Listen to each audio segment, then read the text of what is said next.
Hello, Zach. We are streaming work on an RPG game. We're still building the assets for it. We're kind of in the early stages. It's being made in RPG Maker. So it's a mix of simplicity and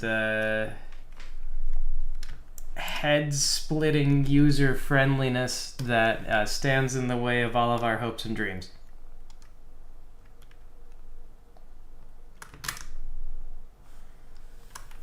Great. It's great. It's going to be another shorter one today. Yeah, there is a chance to get more MLP content. We are going to have more of the Where Are We stuff in the future. The next one is going to be an episode about Applejack and Rainbow Dash. I haven't gotten the script written out yet, but I will at some point.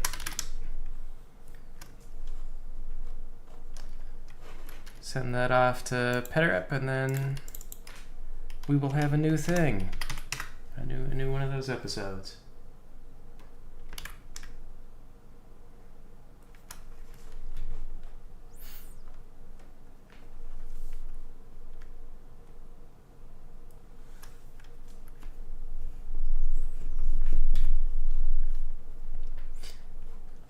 Haven't been in.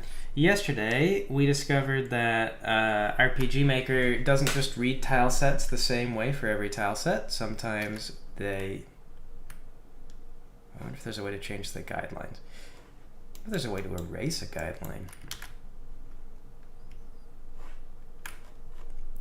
This guideline's in the wrong spot. Yeah, it turns out that... This is the very first guideline I drew. Turns out that RPG Maker will try to, because it's so user-friendly, it'll assume that you did everything wrong and it'll try to correct you when it comes to your sprites or your tiles. So you'll have drawn a working tile sheet, and then it'll say, you made a mistake, and it'll just like do its own thing. It'll try to help you. Which would be funnier if it weren't so frustrating. It kind of blew an entire day finding that out and trying to figure out what the problem was.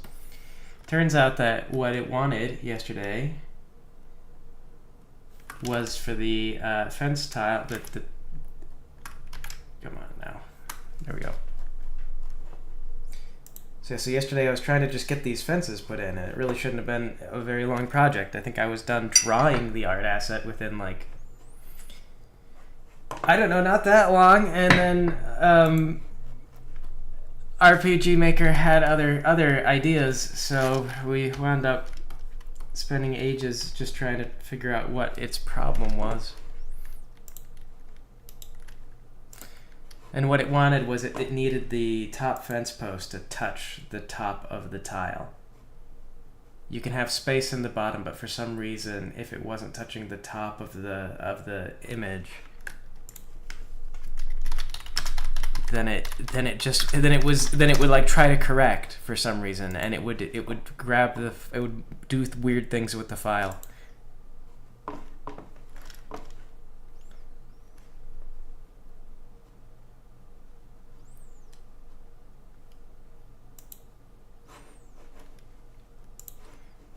There's no smaller box.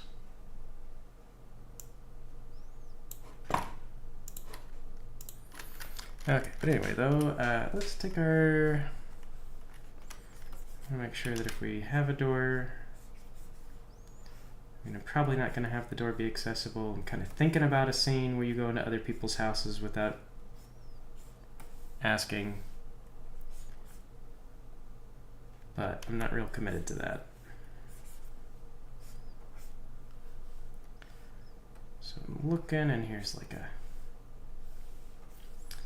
a house, and then RPG Maker is funny in that we have to make everything like a box in complete defiance of perspective. If you don't it'll pitch a fit. Doesn't like it. By pitch a fit, I just mean actually won't pitch a technical fit. It just looks stupid. So let's see. I guess that ought to be okay. And we'll do like, this goes back a little bit.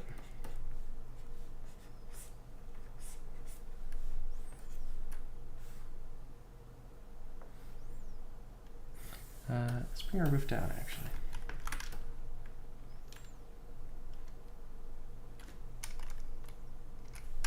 That'll be okay, then that way we can kind of like do a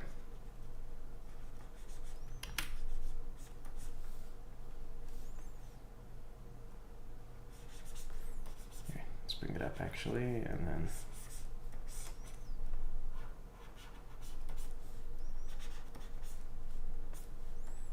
just have our roof come up like here.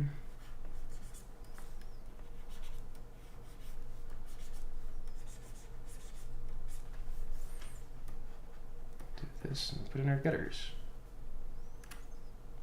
A gutter. Put a gutter in right here. A happy little gutter.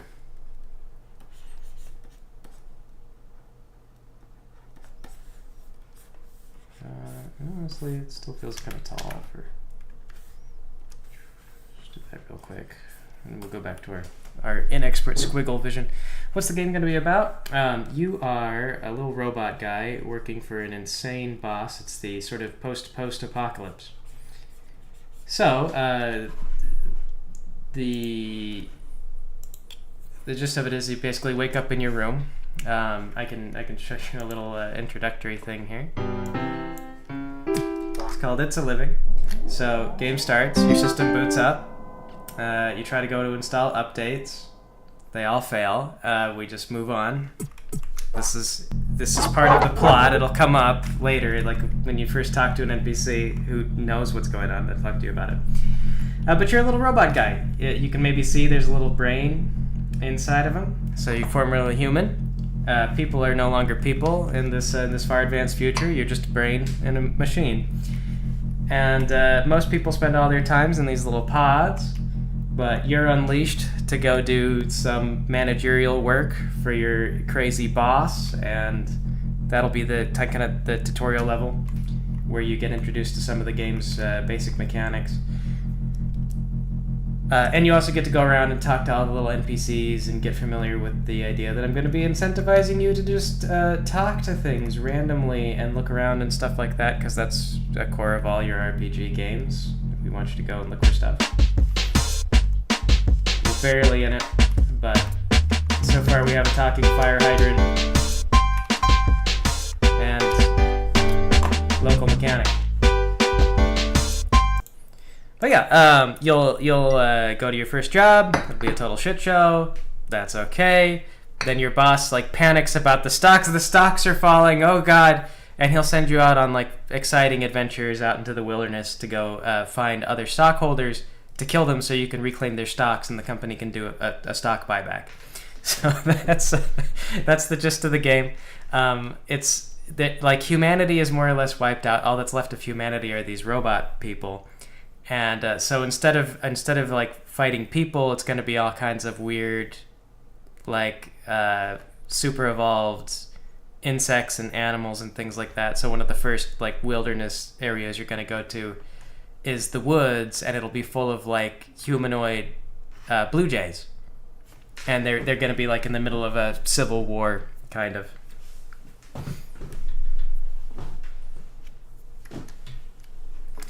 Yes, the algorithm does hate me. I don't know exactly what I did to upset it. But I do know I got cheeky once with one of the YouTube people. If you watched Haunting Nightmare, that one was really hard to get online because it just got like a bunch of systemic problems. Like they kept asking me to prove that I didn't steal the video. And they used to do that all the time. It was really frustrating. They would just be like, prove you didn't, and you like can't prove a negative, and so they would just like send you those notices, and you'd be like I don't know, what do you want? Like a picture of my editing software? Do you want like a So I used to send them like licenses to my editing software and things like that. And back in that time, though, if you were earning money through YouTube, they actually set you up with a representative that you could contact. And so I used to have to contact them all the time to be like, why are my videos being flagged now? And they never knew. Like they would never be able to like look at it and be like, oh, I have a clear explanation, because the machine never provided one. So they would just be like, I don't know. And then they would fix it. And eventually I got upset with Hunting Nightmare because the automated stuff just wasn't cooperating with me, and I think eventually I sent it like a cheeky response. I was like, I sent them like pictures of my microphone and stuff like that. I was like, behold, the tool with which I used to record the voices and do some of this. Like, does YouTube like shiny microphone? Is YouTube pleased? And they rejected it again. And so then I sent them a thing, and they were like, oh, your documentation is insufficient. And I was like, what documentation do you want? And they could not tell me, because they didn't know either. Like, it was a system that they were doing so that they could tell a judge, if they wound up in court about copyright stuff, they could tell a judge they were taking steps. Yeah, and so I was like, listen, if you can't even tell me what it is you're expecting me to present to you as evidence that this is my content that I made, what do you expect me to do? And they were like, okay, fine, it's solved. And like I said, it was an angry email. I was like, this is so incompetent, and like, whoever is responsible for this. So they told me that they fixed it. But it actually wasn't fixed. What she did was she just turned the icon from like red to green or whatever. And so it still like wasn't making any money, and it was still flagged as like not actually my content. But she had just changed the color of the icon to make me think that she had fixed it. And like, I realized pretty soon that that's what she'd done. But one of the more frustrating things about that was that the Google system like learns from stuff that's been input in the past. So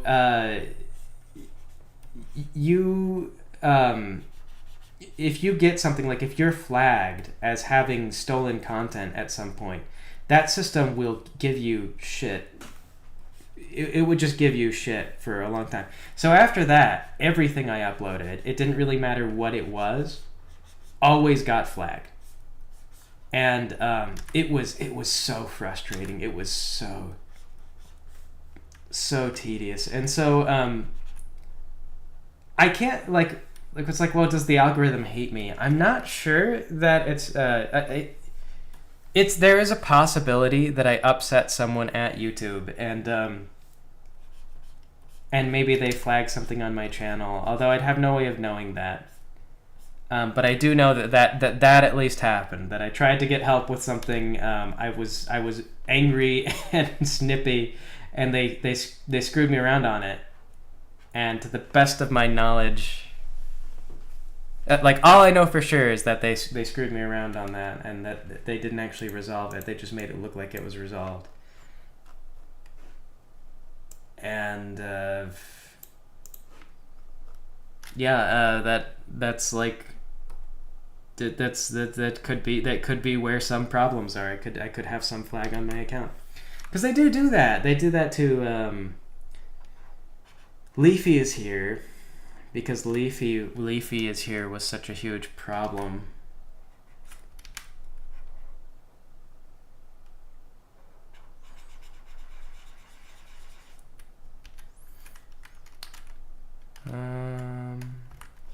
I guess we'll not put the citing there.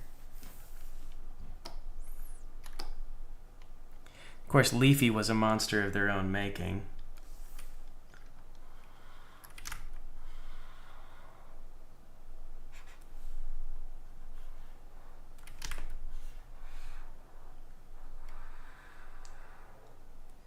you remember the drama of Leafy is here. Yeah. I mean, they were like, he was controversial and generating a bunch of clicks. So the system promoted him up until they realized they couldn't keep doing that.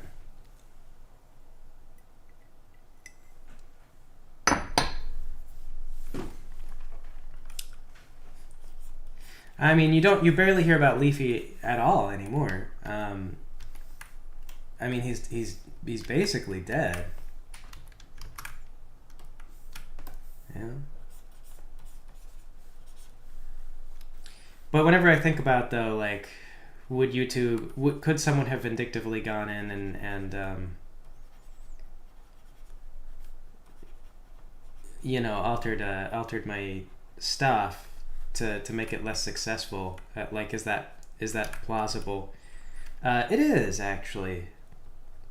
It is done sometimes. Like, they have the tools to do it.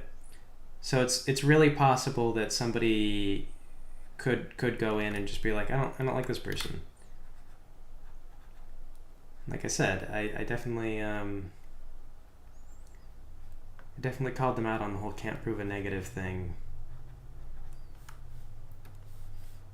And in my life experience, I tend to find that if you really want to make somebody angry, present them with a very compelling argument.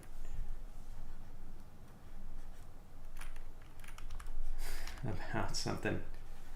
It's a good way to really make enemies sometimes.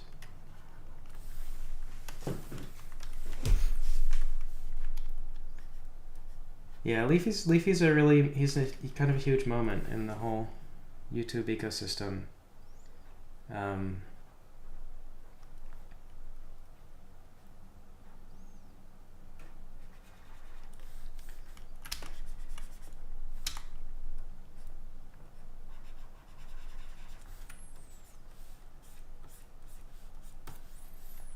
Bit of a big deal.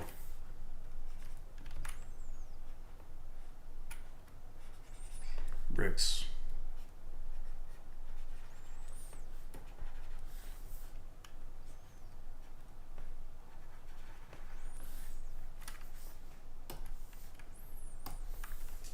Very tedious. Bricks. Draw a brick.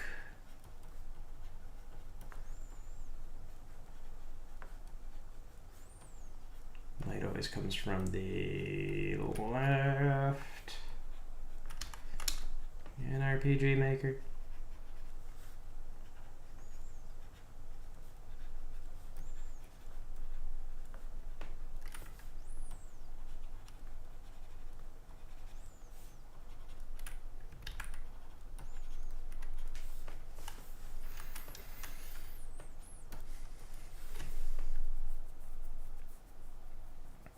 Oh yeah. It probably didn't help very much that, yes, doing MLP content meant that occasionally your stuff would just get caught by, like Hasbro would show up and they would manually claim things. And they'd be like, "This is ours," and that also sent signals to the automated system that, like, you were a problem. So for sure, there could be a couple of, like, for all I know. And I really do not know anything for sure, but for all I know, there could be a couple of flags on my channel. But some people say that they get me, so that they do get the notifications. So while I say that, like, oh yeah, there could be a systemic conspiracy, it's also very possible that it's just that a lot of people signed on for My Little Pony stuff, and when I quit doing that, there just wasn't as much interest in the channel, broadly speaking. So YouTube kind of just dropped me.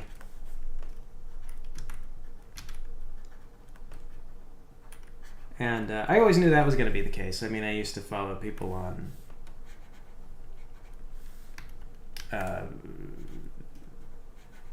what's it? The other video play, Newgrounds. Used to follow people on Newgrounds, and they would get popular for, like, something, and then, you know, that would be all they could do for the rest of their lives, because people would just be like, "When's the next thing that we like?" So I kind of anticipated that. with My Little Pony.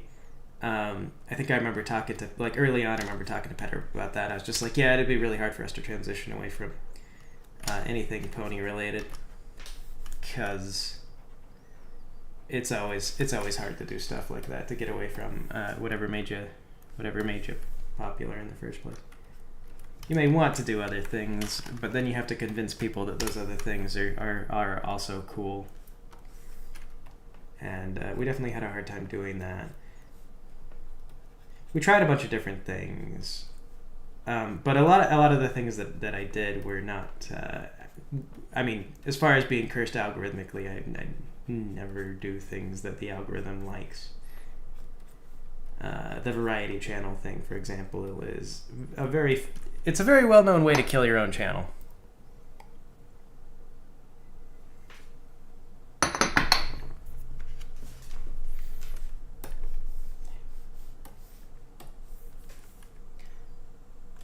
Like, it's super well known that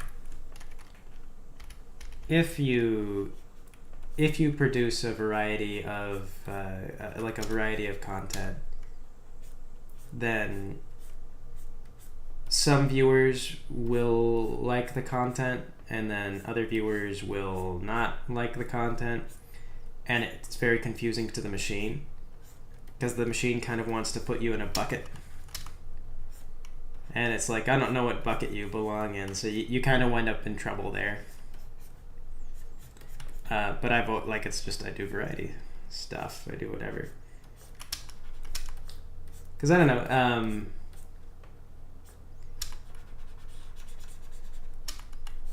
I feel like it's common to see YouTubers getting a little bored and frustrated with doing the same things. Even the stuff that you would think would be kind of soulless.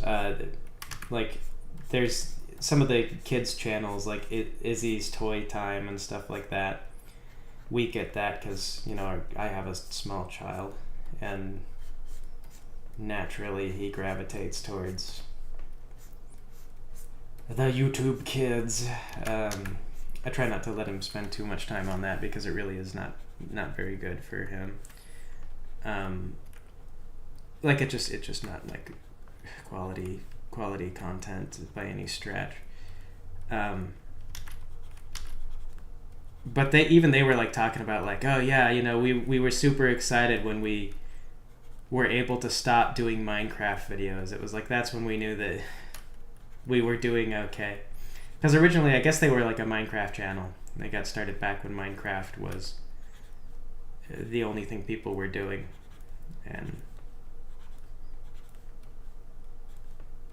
And it's kind of funny to think, like, Izzy's Toy Time, like, this is such a like low effort, like, all you have to do is appeal to toddlers, and most of that is just by playing games that somebody else made, like, not even making your own stuff really. You just have to play, and then still being like, I don't know, I don't feel very creatively fulfilled. It's like, well, yeah. You know, you're Izzy's Toy Time. What do you think? What do you think this is?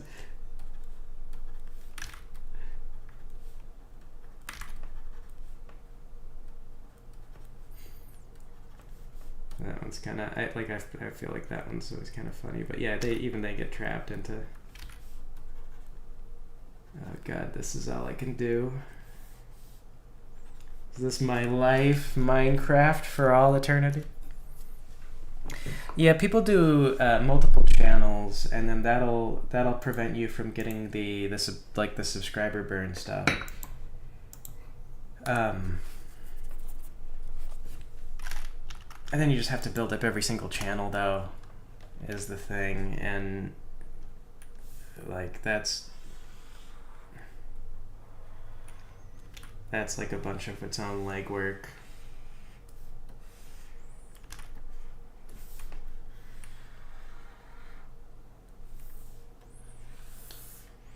You still get into the you're still kind of a slave to the algorithmic stuff, is part of the problem, though. Whoops, I need this to be a different layer. So it's like, all right, so I've made a new channel, and you got to figure out how to get it found by people. I don't know. It's such a rat race.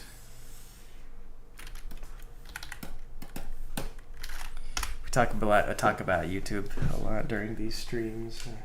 It's hard not to. It's like it's kind of related to work and job and stuff, and so it's just like oh yes, let me tell you about the workplace.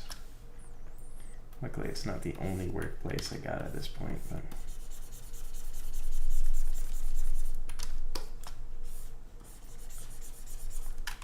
Still a pain though. Boss is nuts. All he knows is marketing.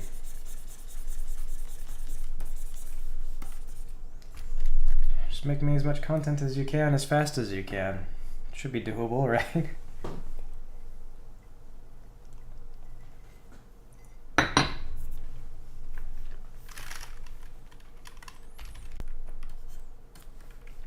Although speaking of, man, Susan Wachowski, she passed away recently. Speaking of great villains in YouTube history,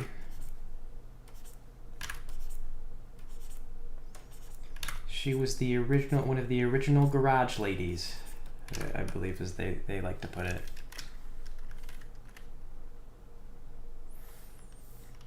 They worked out of her garage. I can't remember what she was before.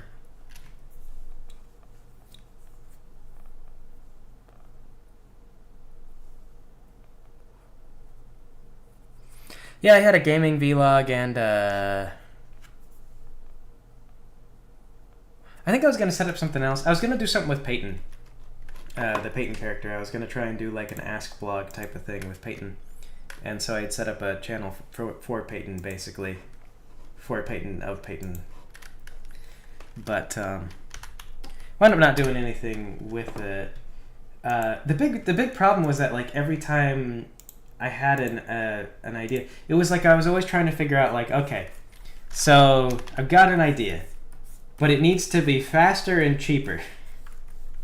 And that always really that made it so hard, because it would just feel like it's like a, and you know, anything with animation is always just going to take so much more time. Could never quite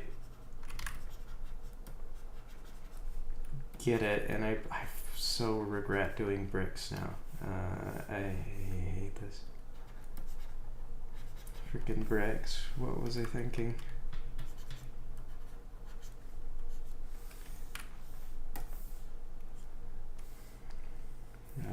Yeah.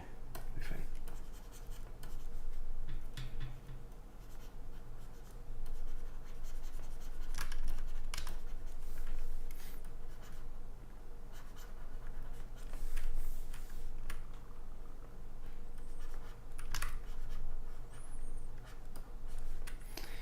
But Pencils was all on board for that. Pencils has always kind of been about like, what if we had a sexy girl do something? He was always kind of about that. He's still doing that now. If you follow him on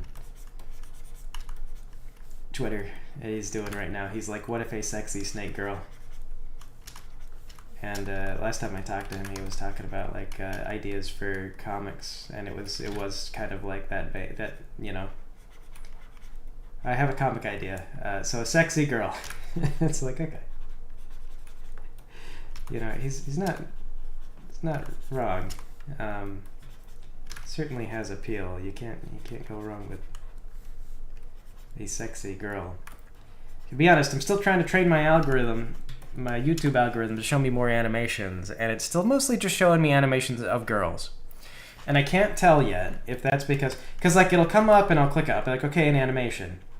And so I'll click on it, but they're all about girls, and they're not like necessarily about sexy girls. So sometimes it's just about like girls, but the girl looks cute, you know, or it'll be like I just see it's like girls a lot of times, and I can't tell if it's me, if I just like keep clicking on the videos that have a girl in it, if it's just gonna be like he likes girls. Or if it's you know, YouTube more broadly speaking, where they're just like the internet likes girls. Girl.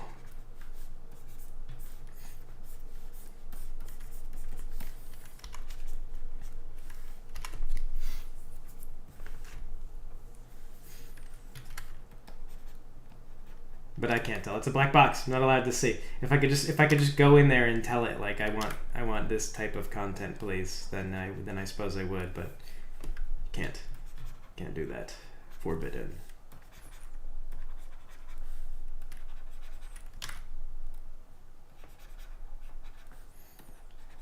I'll draw fewer bricks. This is getting tedious.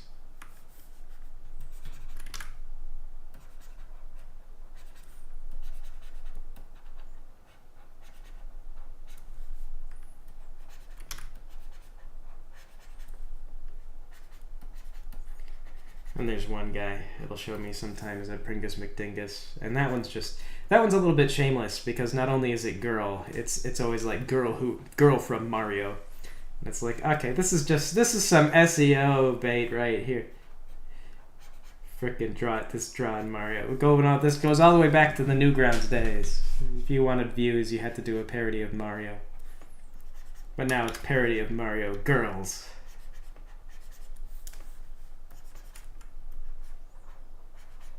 Like, and he'll just be like lifting stuff straight from Community or Parks and Rec or something like that. He's just like animating Mario girls doing lines from.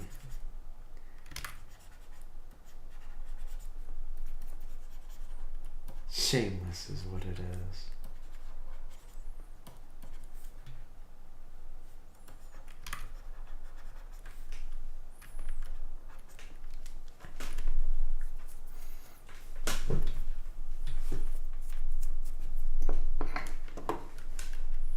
Oh yeah, I've had a kid. He's getting older. What's Peterup up to these days? Peterup does a lot of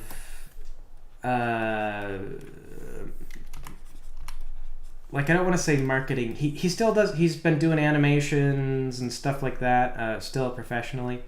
Actually, if you guys want to see something cool that he did, let me see if I can find it. I always try to pitch this to people because it has tragically no views, but it was like a big passion project that Peterup did.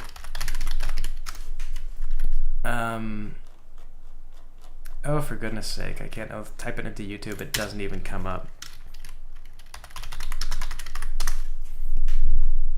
There it is. You have to look. Ben Limpic. So this is like one of Peterup's cousins. This is not something he did for work.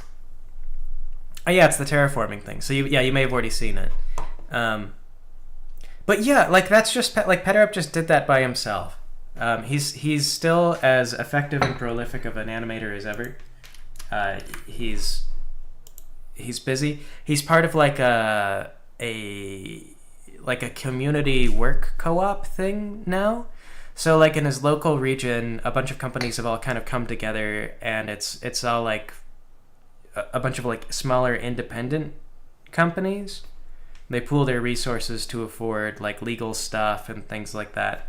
And he tells me it's a little bit of a nightmare because it's like every company he's teamed up with like a bakery and a this and a that and a this and a that, and they all have like different objectives and everything, so they're all kind of pulling in different directions, and it's like herding cats at times. But it has, it gives them more ability to be like, okay, so we need advertising for our various businesses, and the music gets paired with makes no sense.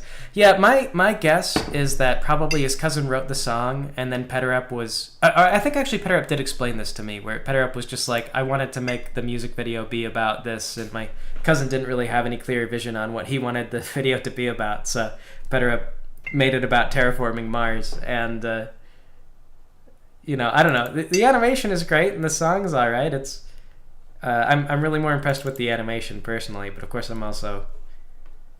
very biased towards that type of thing.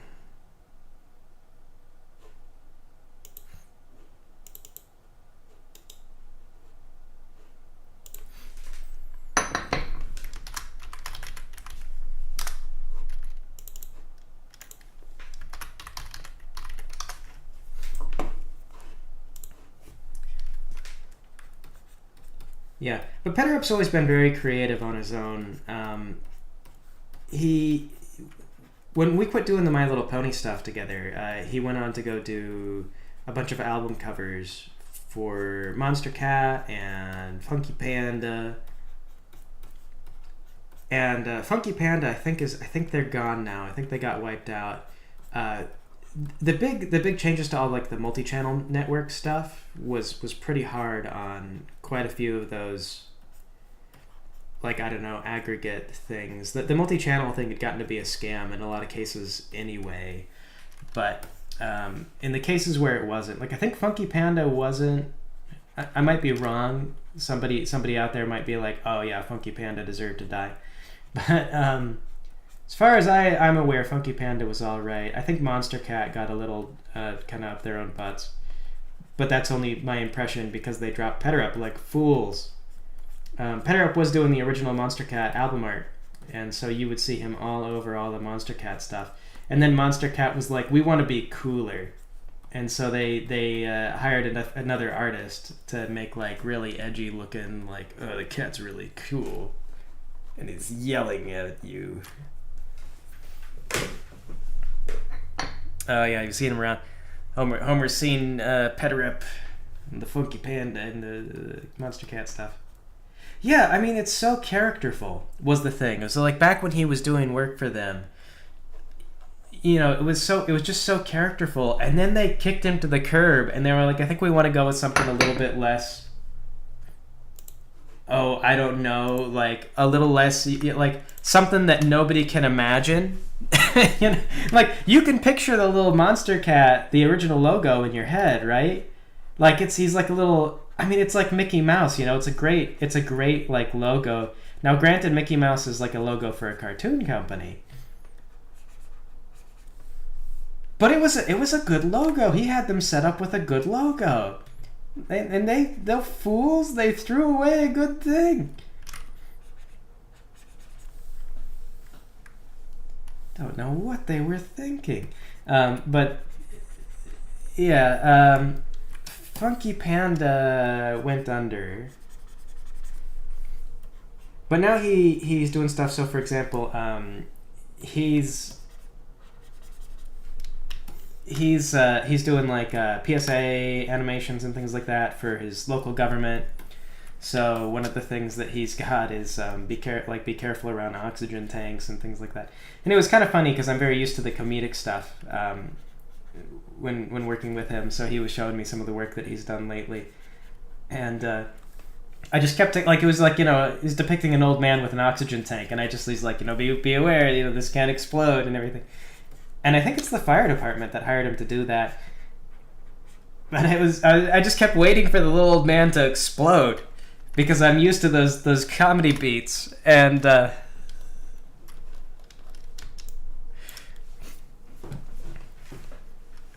Monster Cat just needed something that represented the true spirit of their company. I mean, that's what the spirit of their company is a monstrous cat.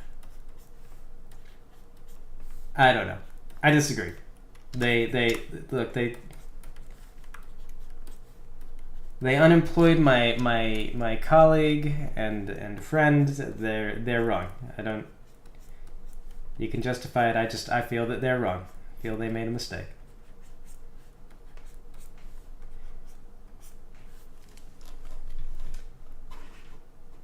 They can tell me otherwise all they want. I'll just disagree.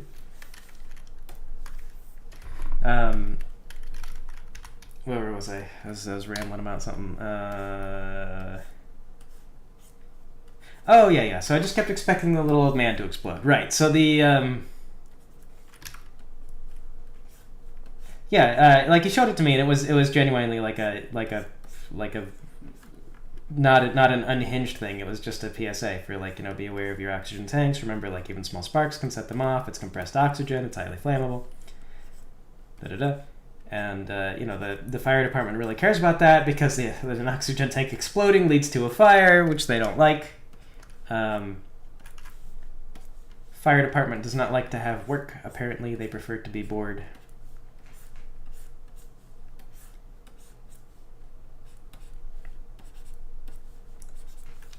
So the little old man did not explode, and I told Peterup that afterward. I was like, yeah, I know, right? He's like a He goes, but they would have objected if I had him. If I had him like actually explode on screen, I would have. They would have been like, could you not? This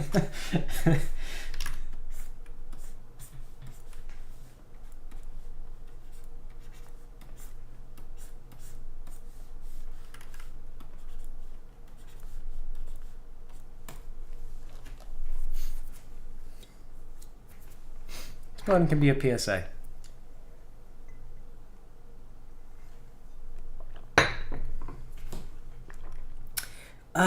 I think Petrep did manage to get an explosion sound off screen, but he couldn't show that. He couldn't like depict the little old man exploding.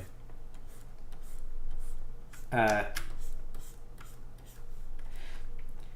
don't know necessarily though. I mean, like with something like that, they do like they want to take it seriously because they're like, no, really, you will burst into flames and die. It's horrible. It's not funny. But I wonder if you could do studies on it. Like, you'd have to be careful because like comedy requires a certain level of finesse, especially when it comes to a serious subject. But I wonder if it would be a little more memorable if it was pretty funny. Like if you were like, oh, do you remember that PSA where the little old man exploded? I don't want to be that little old man. Let's be careful with the oxygen tank, please.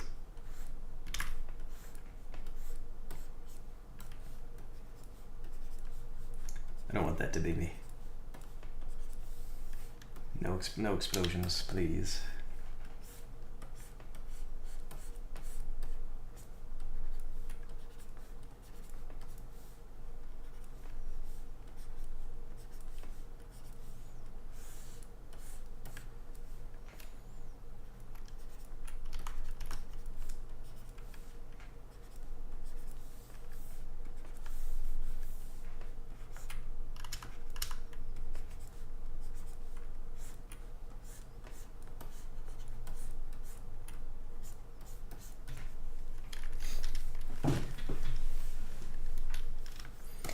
Oh, there are there are those PSAs that are just like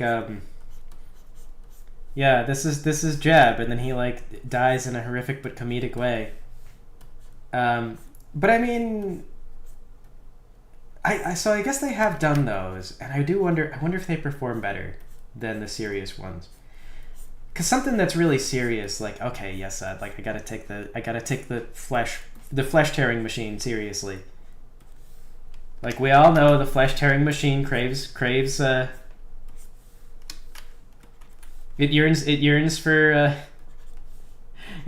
fingers.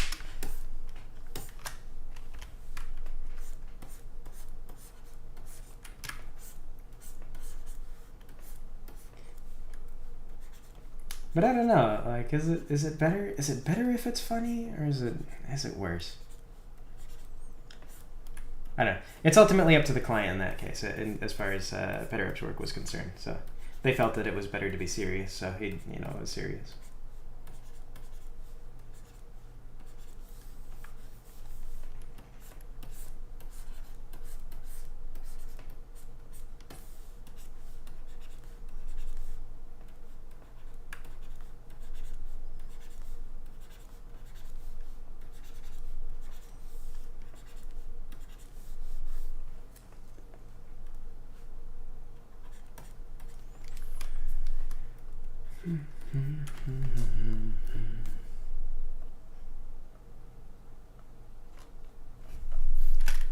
This is more awkward than I thought it was going to be.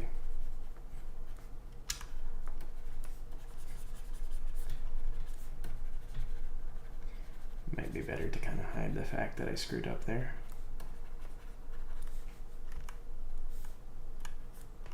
Really tiny bricks.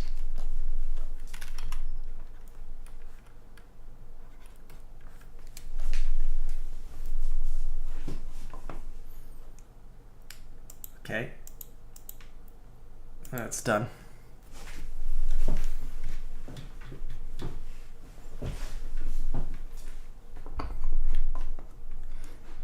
This is very serious. You weren't supposed to laugh at it. You're supposed to feel concerned that it could be you.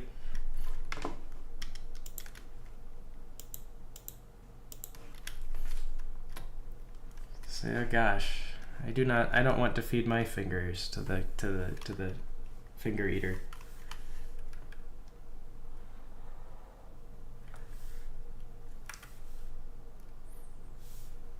It will come for you.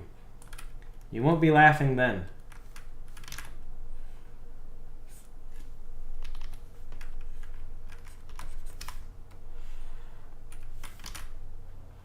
It's feasted on 1,000 fingers before yours, and will feast on 1,000 more yet to come.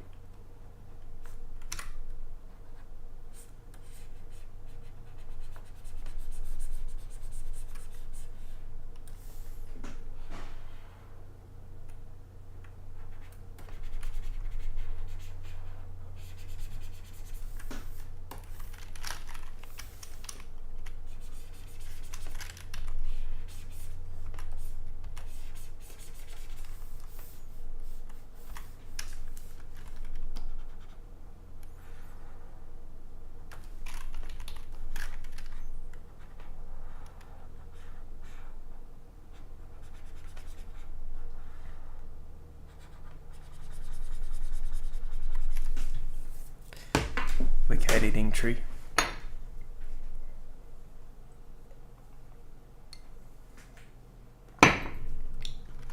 I feel like it's understanding to find that stuff a little bit traumatizing, just because, I mean, it's basically like this could be you, and you know, when you get a job, that's not really like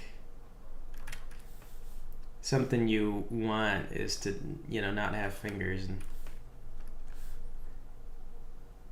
so I get that. I get being like, oh god, that could be me? I didn't sign on for this.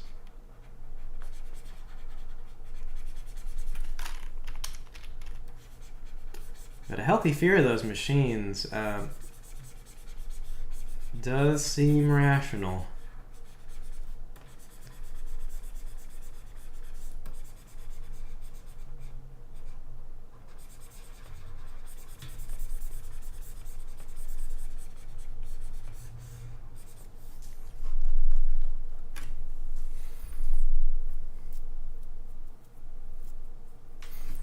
The spectrum of trauma.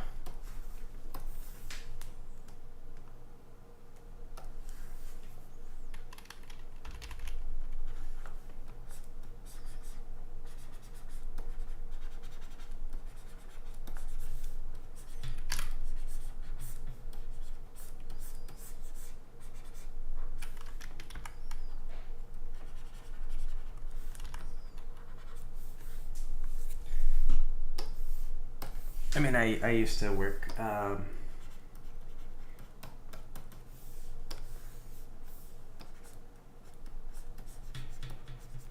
with guys that I feel like would, to some extent, kind of be like, oh, the safety stuff's not that big of a deal.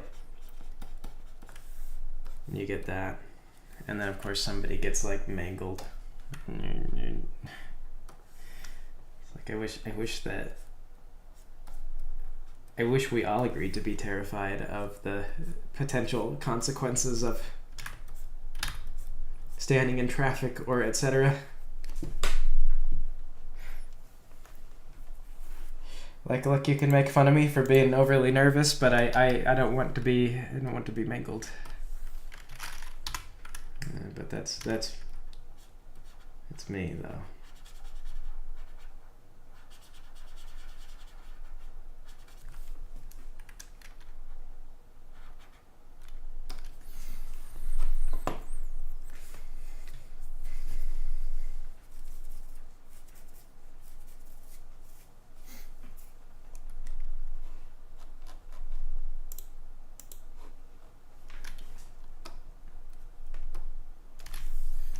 See, I guess that's the thing. If you think about it, the idea of, like, I don't know, creating PSAs to convince people to be careful around the threshers. It's or the man threshers. It's very similar to creating any kind of content. Is that there's going to be some demographics where your message speaks a little more strongly than others. And so there really is no silver bullet on it.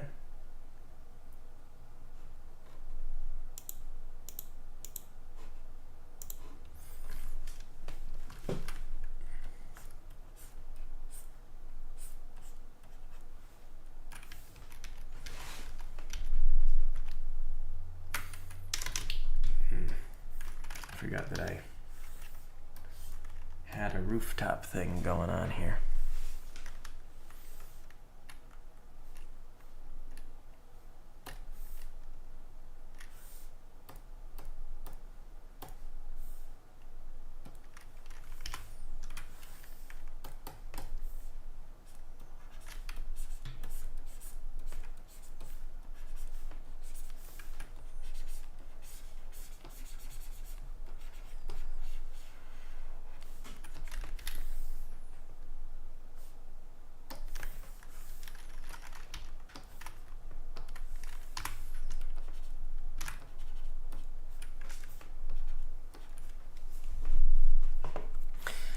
What's this asset? Oh, what is it for? Oh, it's for a little RPG Maker game. I'm working on. I don't know if you remember, like way back when I first had a kid. I was like, I'm gonna make a game, thinking to myself that, you know, I'd be able to work on the game gradually over time while raising a kid, and then discovering that watching a child is very time consuming, and not really, you know, getting that.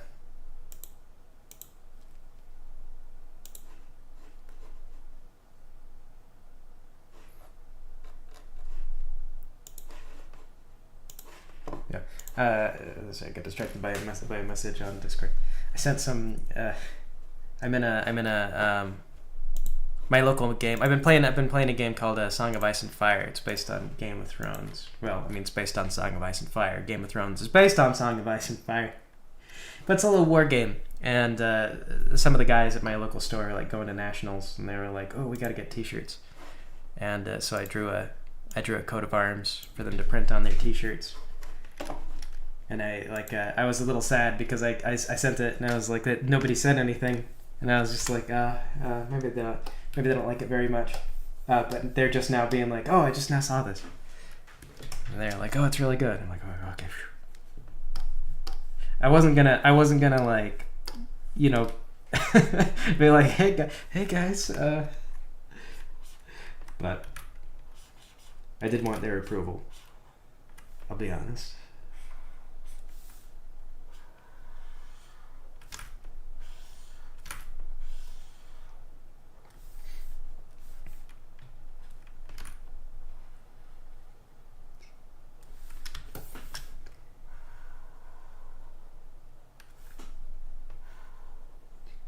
Yeah, it was kind of dumb. I drew it on a whim, and what's dumb about that? I didn't even send a sketch. I was just like, I just sat down and then drew out the coat of arms, and then I was like, "Is this okay?" And then got nothing back, and I was like, "Ah, gosh dang it!" Got excited. Didn't even think.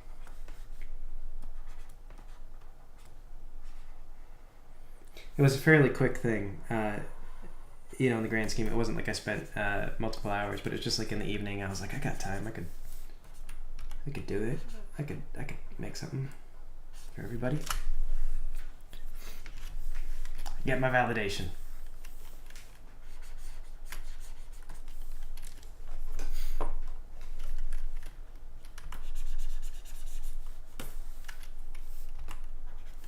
I did it. Success.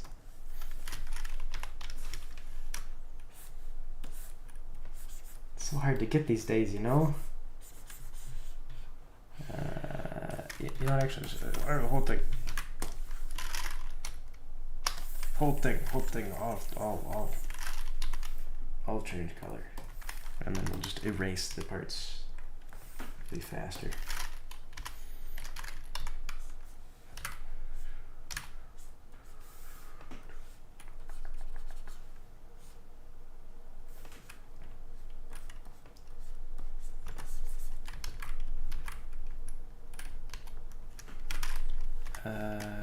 Am I erasing this, or is this?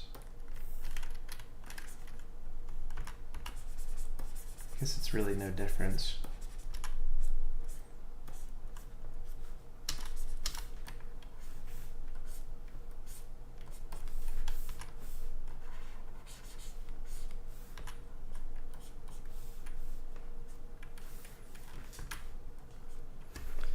Hello, Donnie. And then the Twitch chat. Been keeping Twitch going. I had to check my ISP. I was like, I could probably keep doing Picardo too, but I had to worry a little bit because I was like, yeah, this will be fine. I'll just stream on 2 different things. It'll be okay. And then I started thinking about it, and I was like, actually, I'm gonna get hit with a giant bill for my ISP for that. But I've got, it says unlimited data. I don't know if that's like unlimited with an asterisk, but I think it will be fine. So we'll just keep on streaming on both platforms. Twitch has given up on me. It gave up on me pretty quick as far as like you're down there, Donnie, but you'd use YouTube, but you have to sign out to use AdBlock. See, the ad blocker I use has been working fine on YouTube. I do see people talking about that, where like YouTube has been battling with AdBlock, but I have not had the problem.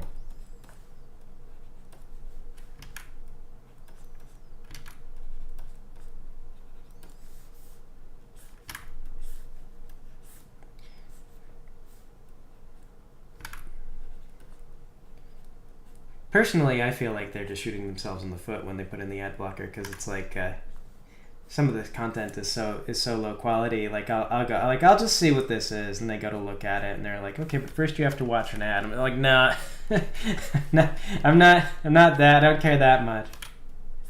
Like, it didn't look that good, YouTube. Please.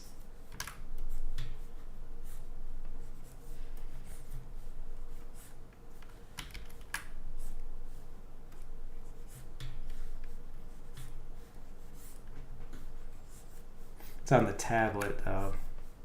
We got a tablet.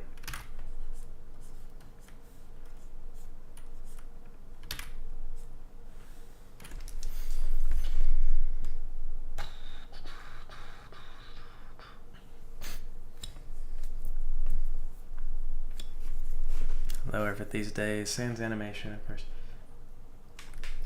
Yeah, like I was saying, I've been trying to get YouTube to show me more animation stuff. But that also, I think the other problem is that it also requires me to really be on YouTube a little bit more. Occasionally it shows me stuff that I think is kind of interesting, but like not like very interesting. Like there's this one guy who does kind of this series on like the history of RuneScape. And like I don't like really care about it, but it is kind of, I mean, like RuneScape used to be real big when I was a kid, so to go back and be like, oh, I didn't know all this stuff was going on. It's kind of interesting. Like, oh my, I had no idea there was a huge thing going on with all this. I didn't know.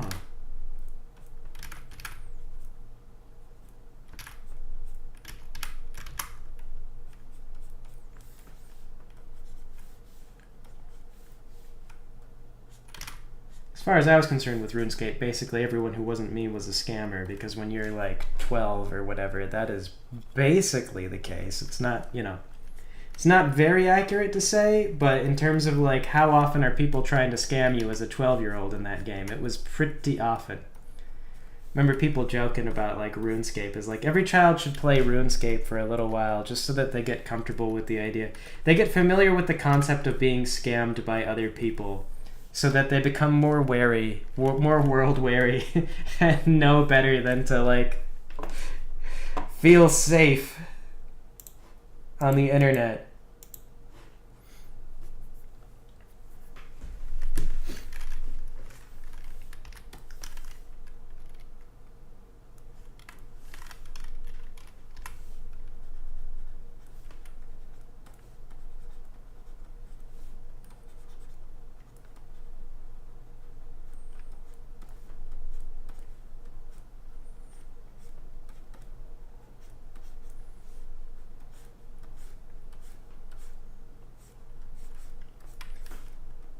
Kids should understand that they are in danger from virtually everything.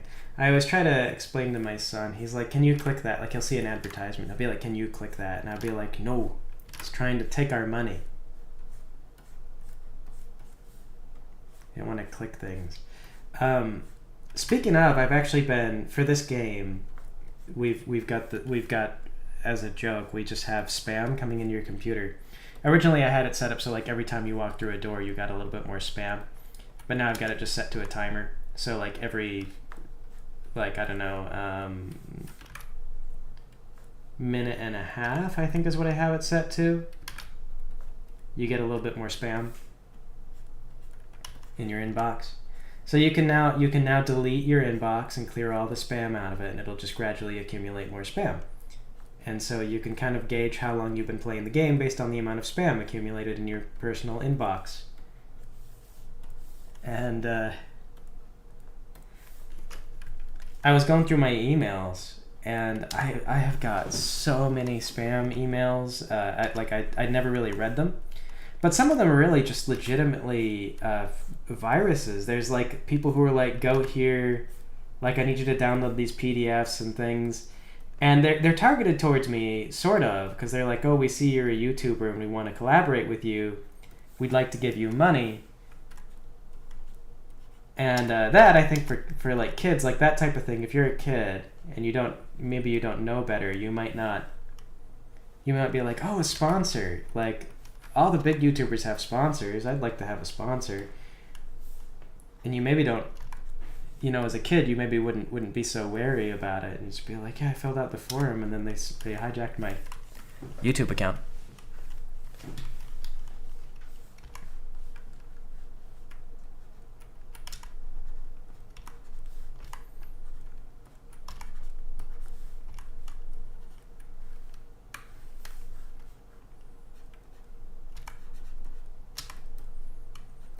Like, I don't know, I worry about that sometimes. As like, how do you teach a kid to be nervous about spam and deceptive content and stuff like that? How do you teach them to be paranoid without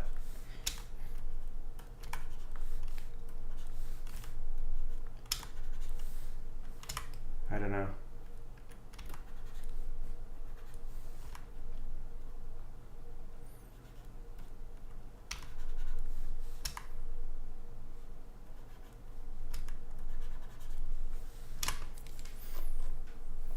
People in RuneScape used to just scam you for kicks, though. I remember back in the day, people just being like, "Come out to the wilderness. I've got an item dupe," and I would have nothing on me, and I knew I was being scammed, but it, like, I don't know. Sometimes you're just bored. So I'd be like, I've got nothing on me. I'd be like, okay, show me the item dupe. And they'd go out there and they'd be like, fool, I killed you. This happened to me once. I think I was wearing like a Zamorak robe or something like that, which was actually an item that you could just get. It really wasn't valuable. But the guy thought it was valuable. So he thought that he got like a really big score. He like lured me out there and he just like killed me. This is the only thing I had on me. There's nothing else to steal. But I always liked going out in the wilderness because it was kind of a forbidden zone. So, like, I went out there with a much higher level power. He was, like, much stronger than me, and I was just like, yeah, okay. Like, take me deep into the wilderness. Let's see. Because I think the further your level difference, the further in you had to go to make it to where they could attack and kill you. And so, if you wanted to see really deep in the wilderness as a low-level player, you needed to be escorted by someone very high level. And that, conveniently, the very high-level player had to take you really deep in. So they were like, come with me into the danger area. And I was just like, yeah, sure, I'd like to see more of the danger area. That was good. But you can't take advantage of a scam for your own personal gain if you don't know about the scams.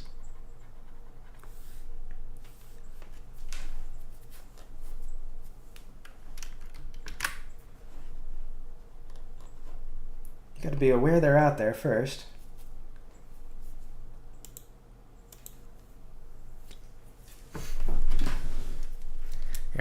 the restroom. I'll be right back.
Okay.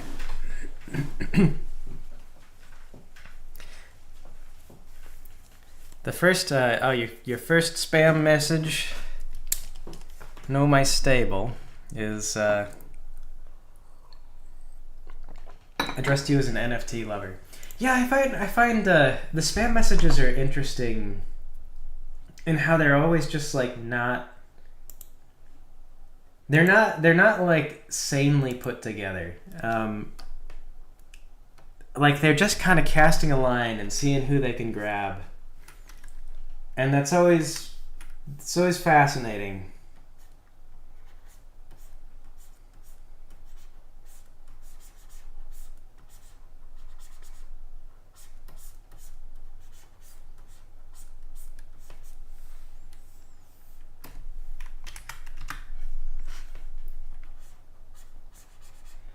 I get a bunch of I can say advertisements for like you are a YouTuber, we want to give you money to advertise for us, and it's always like very suspect offers.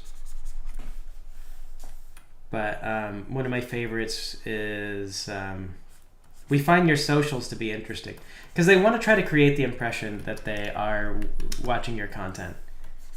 They come in there and they try to make it seem like they know who you are, because they don't. If they seem a little bit more personal, you're more likely to think that they're legit. But I like that we're just like, your socials look interesting, and I'm like, what do you? You don't look at my socials; those are private.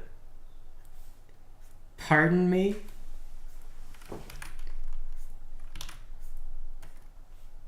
I'm a gentleman.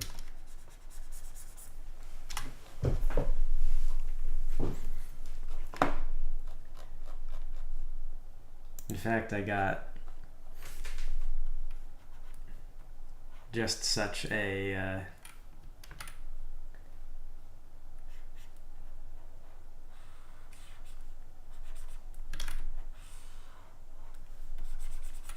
just such an email in my fake spam for the game. We think your socials are interesting.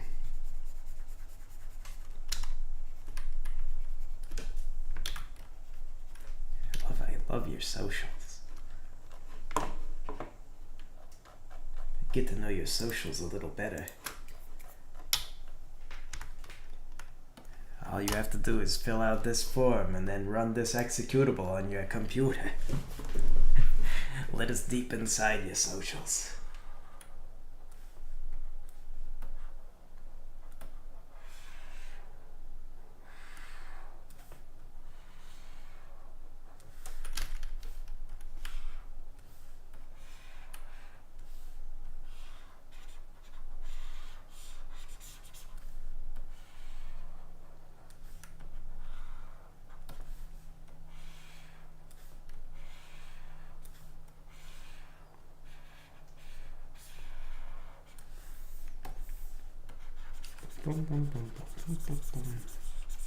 Redesign your socials. We know what we're doing.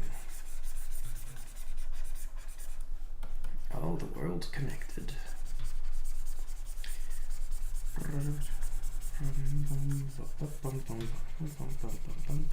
What I really wish I could see more of, not just animations, but more stuff like the types of things that Neil Cicierega does or used to do all the time. It's just like bizarre musical things and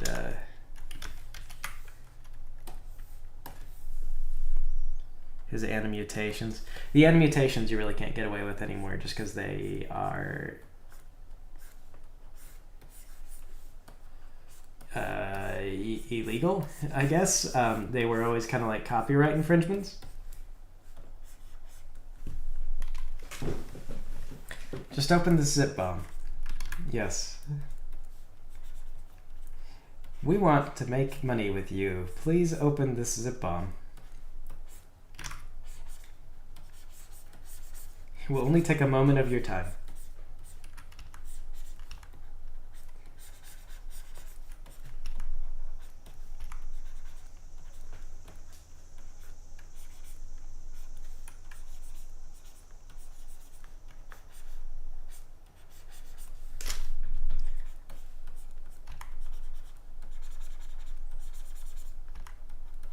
I feel like the worst part about having your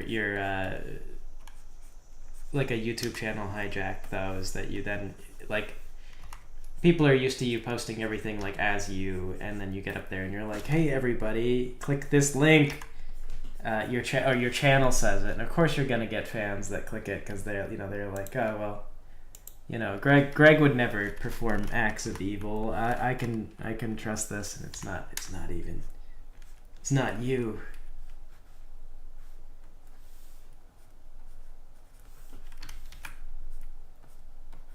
So it just spreads the harm. Just the worst, terrible people. Terrible that they do that.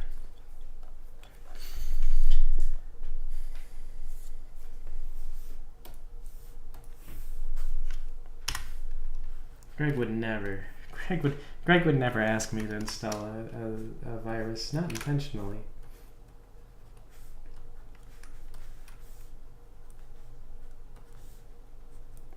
We have occasionally had people get their stuff hijacked, like on our Discord server. It's not very common, but when it happens, they'll be like, "Hey, I'm making a game." Is one of the ones that's common. Like, I'm making a game because you have to. Those are going to be executables. It's like natural that you're just like, "Oh yeah, okay," and so you'll accept that and then download the file and run it. Like, I remember Toby Fox. It's so irresponsible of him to release the first Deltarune chapter was released as surveyprogram.exe, and I was like, dude, I'm not touching this. And it was like, okay, I know it looks like a scam. Like, the person who sent it to me, he's like, I know what it looks like. He goes, I swear to you though, I have not been hacked. This is not a. He goes, it's a new game by Toby Fox, and I'm like, scammers would say that. How am I supposed to trust this? And eventually they talked me into it. Freaking Toby Fox, like, oh my god, people spreading around files. He knew what that was gonna look like to people, and he did it anyway.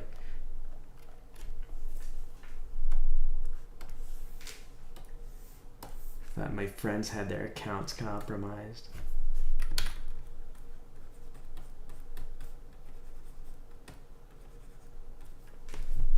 Stuff like that gets your account hijacked. Like, well, I trust my friends. I trust them. They wouldn't commit evil. I'll run surveyprogram.exe. I'm sure it will be fine.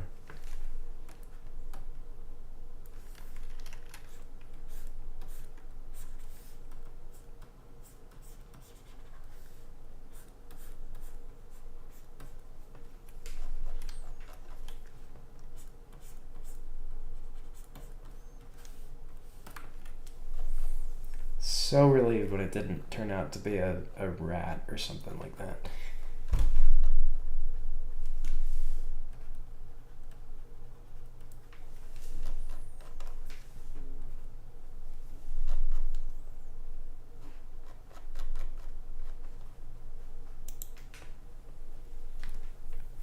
Toby would never. You can trust Toby Fox. Yeah, gosh, imagine if Toby Fox had gotten his account hijacked and he was like, hey, everybody, download this file. So many people would get nailed by that. I don't question for a second that you would just have a horrific Toby Fox virus that just terrorizing the internet for a while.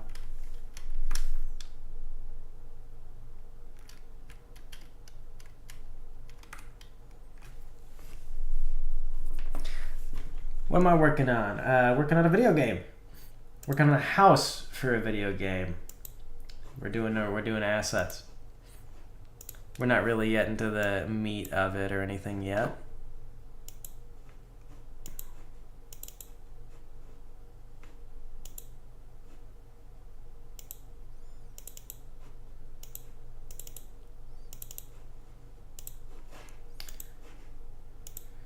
But we will be soon. We got a couple of more things to build. I kind of wanted to build a little park area, but there's not really anything in the park yet, so it might be more pragmatic to just go ahead and move on to okay, so here's the next thing. Surprised I didn't do anything with the Flim Flam Brothers.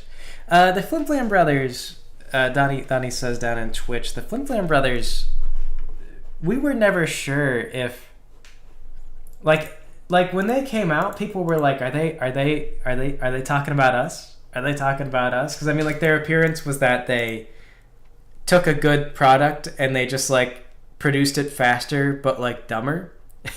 And we were like, is that us? is that like all we did was just reprocess the My Little Pony show into like a much dumber show, a much dumber, more low quality show? And it was just like, are they because channel is named Fimflam Philosophy, but we couldn't, it would have been a little bit arrogant to just be like, that's us for sure, because maybe it wasn't. So yeah, I don't know. There was always it was always like, what would we say? What should we say about it? So I don't know. We never like.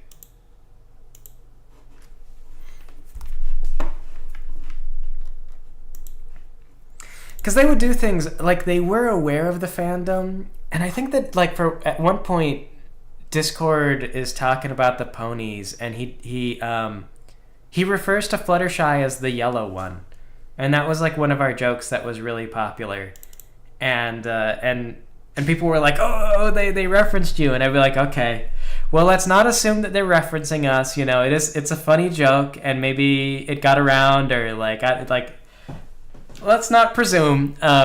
We don't want to assume that we're like influencing the show or anything.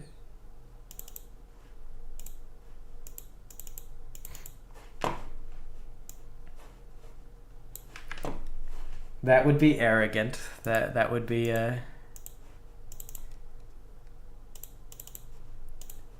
plus too a bit of a problem in that we don't really want fans of the show to think that we had an like if we could I don't know, because then people get angry at us. You can imagine some fans would be like, you influenced the show, but for the negative. So there's a little bit of risk associated with that. I feel like you guys made the show worse. I didn't do anything. I didn't do anything. They liked our comedy. They thought we were funny. I'm not in charge.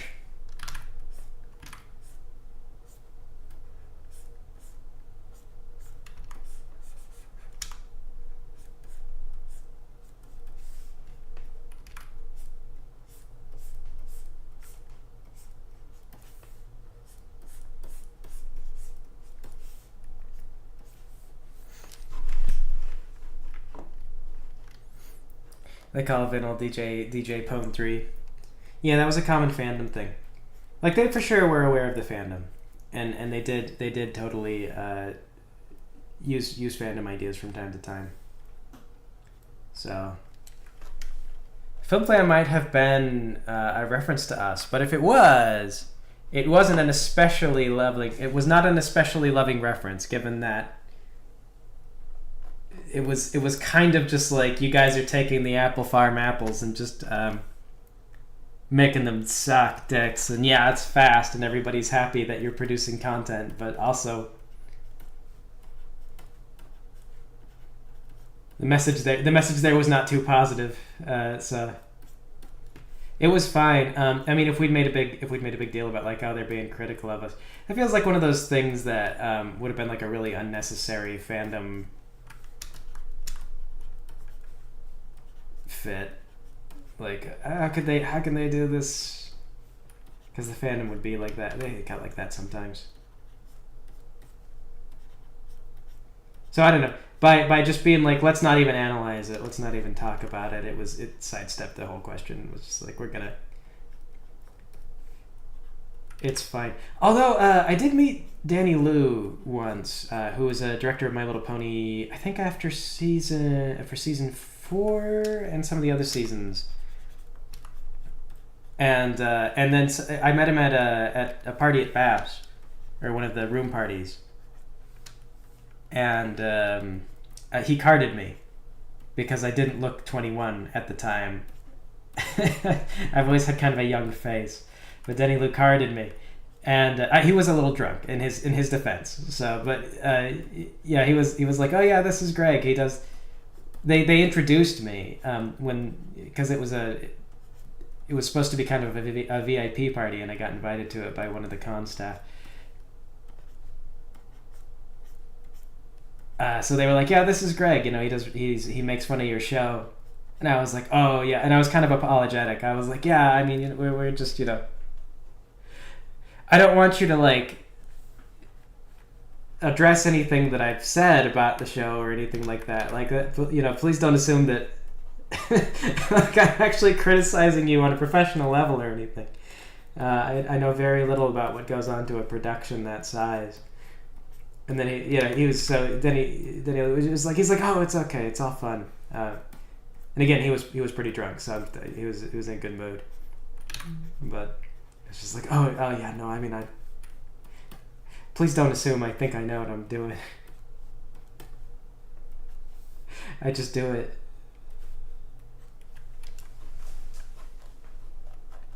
And really think about all the consequences.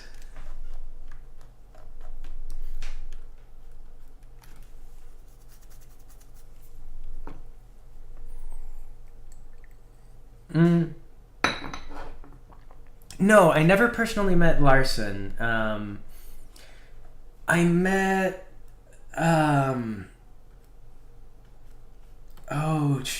what's his name? Jeremy Whitley. Jeremy Whitley, who's one of the writers for IDW, because he was there at that house party. Gosh, he had been drinking.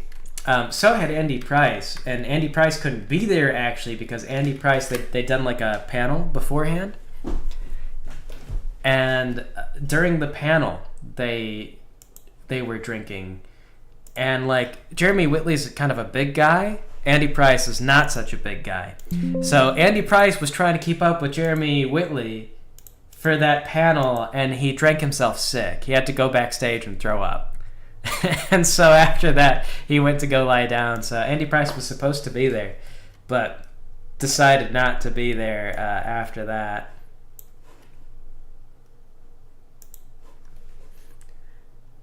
He decided to stay in and lay down.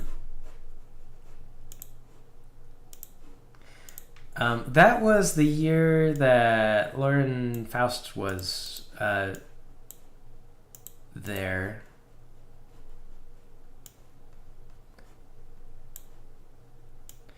And she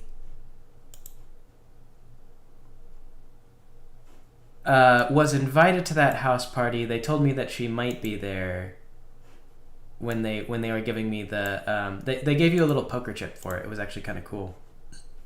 So I really like this poker chip. I still have it somewhere. I don't know where it's at anymore, but they gave me a little poker chip with a pony on it, and they were just like, this is your when you come to the door, show them this, and they'll let you in. And that was pretty cool. Might make another door. Yeah, I'll make another door. But she didn't go to that. I don't know how much she. I barely saw her. I rode in an elevator with her, and I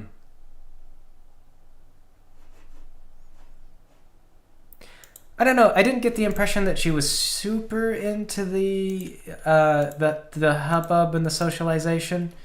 But again, I really didn't hardly see her, so I can't really make a very fair assessment of whether or not that's accurate.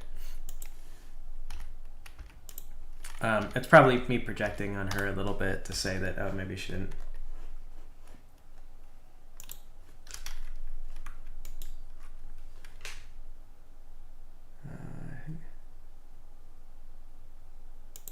Duplicate.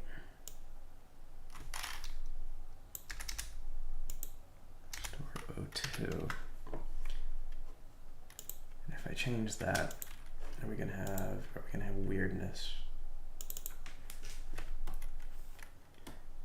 But I don't know. I just make that assumption because I personally I like to socialize and everything, but I personally get a little bit of anxiety if I socialize for too long. It's a little bit it's exhausting to me, and not like in a oh gosh, I can't socialize or I really don't like it or anything kind of way, but just kind of like after a lot of socialization, I need to recharge. It's hard to stay at it for a long time.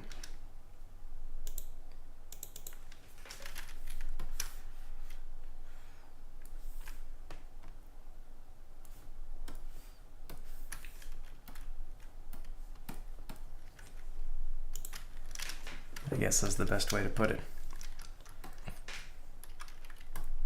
Yeah, Babscon was ritzy.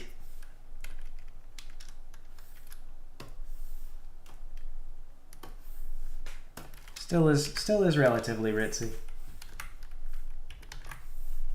Soon to be no more.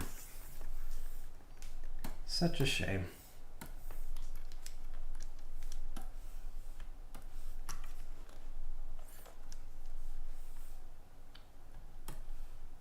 I thought for sure this was going to be a lot easier than I gave it credit for.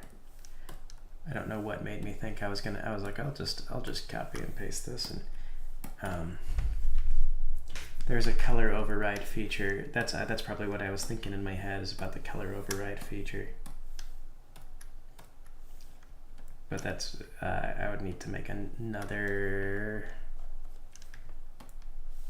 set of drawings to use that. Would it be faster?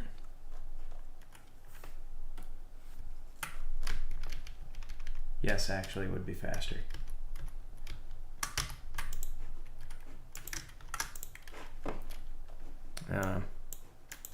Okay, this is just going to be door 1.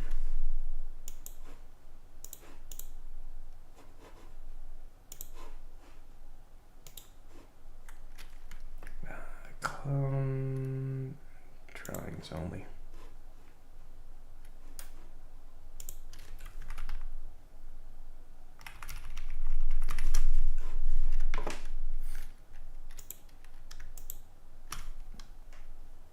Let's move this out here.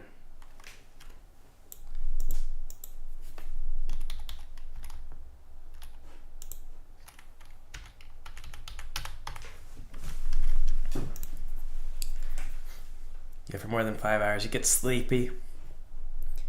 Yeah, like I just get like tired, I guess is the best way to put it.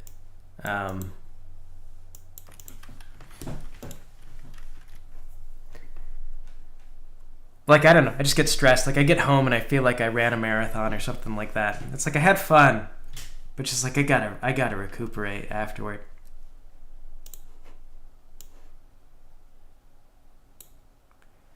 Ah, man, I don't remember how to do a color override. I gotta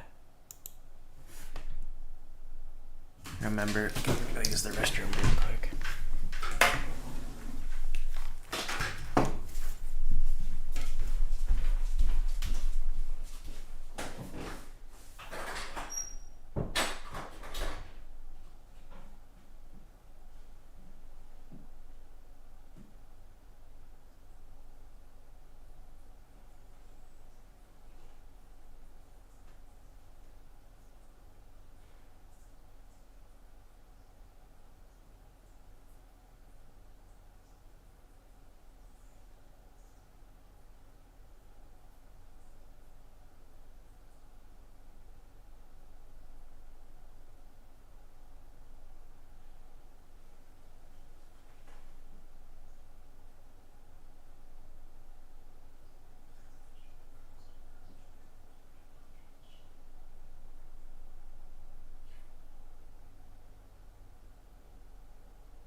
Okay. What was that deal? So Sergeant Recca mentions this, a scare at Las Pegasus Unicon. What was that about?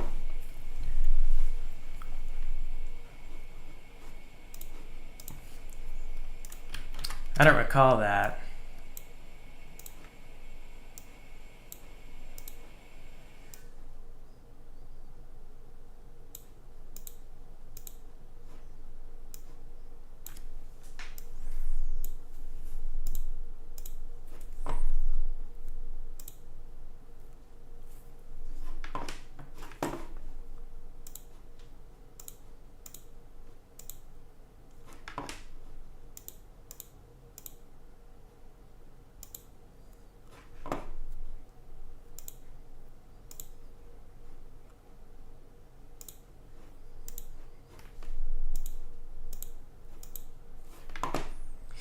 Oh, I don't remember how to use the palette override at all.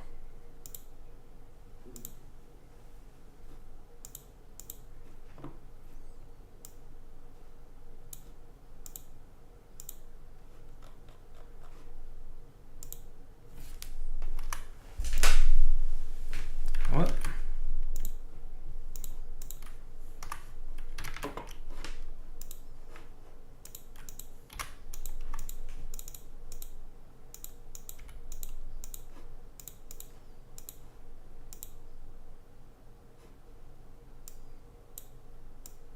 Nope, that's not it.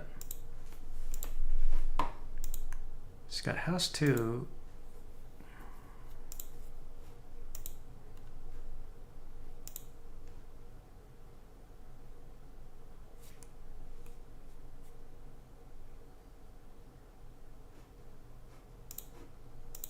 crossed out. House 1 door.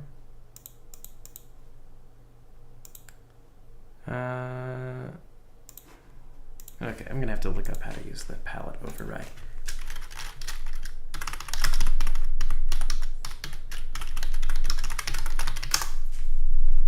Color override.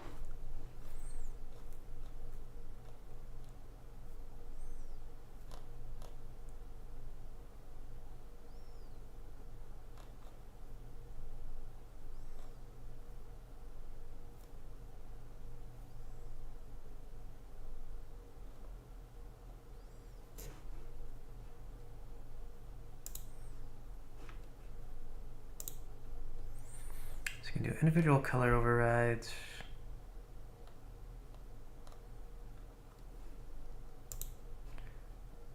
Just kind of what I want here anyway.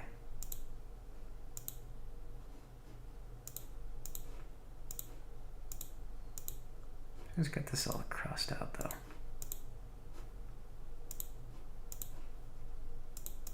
All right, what happens if I? Okay, well that'll work.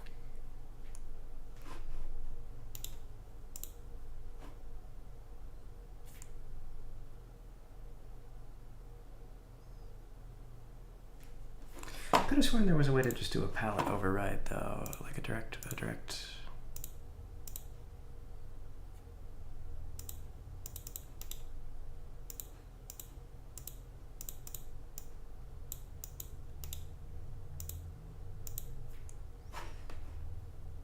Like a direct and immediate palette override.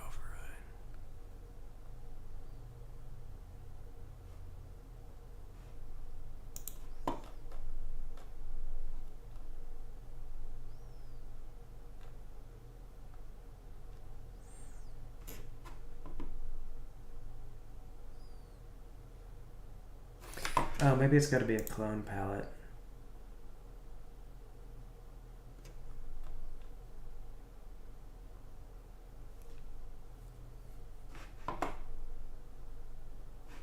And that's where I'm going wrong. That's probably it. I've got a duplicate palette rather than a clone palette, so I'm getting pushback from it. Okay. Well, we'll just take this. Oh, is that the main door color? Clearly, I was confused.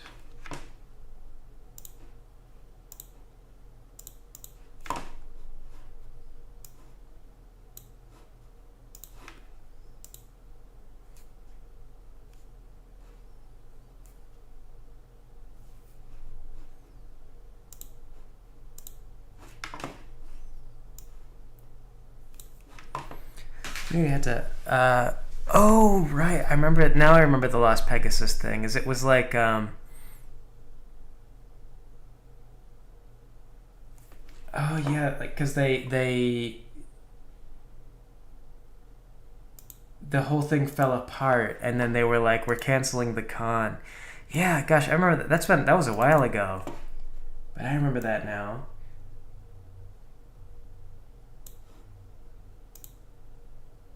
Yeah. Oh, heck.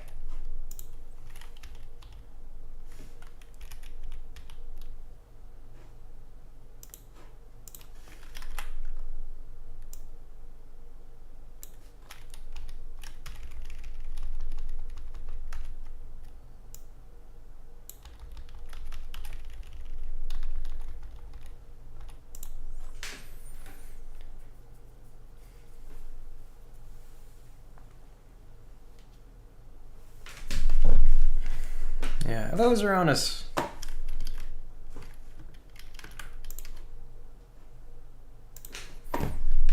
Yeah, I remember that was like a huge disaster. I feel like there was all kinds of drama that happened with that too.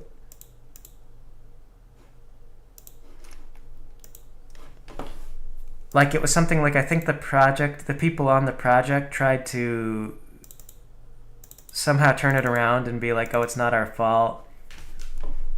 But it was very much their fault. Was that around the same time as DashCon, or Because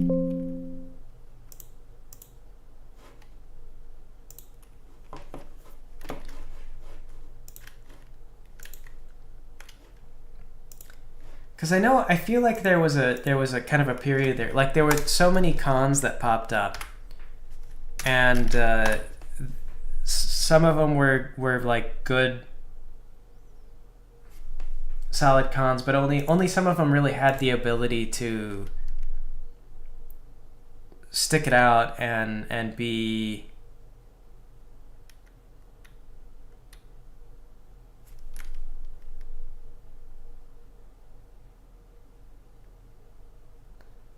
present. Oh shoot. Dang it.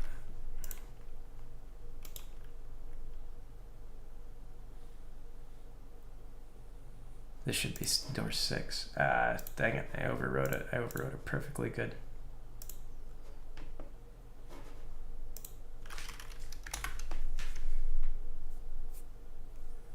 Or no, it shouldn't be door 6. 1, 2, 3.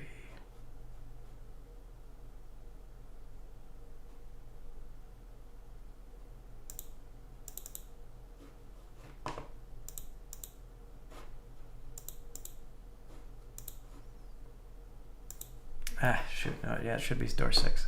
An overrode, perfectly good door.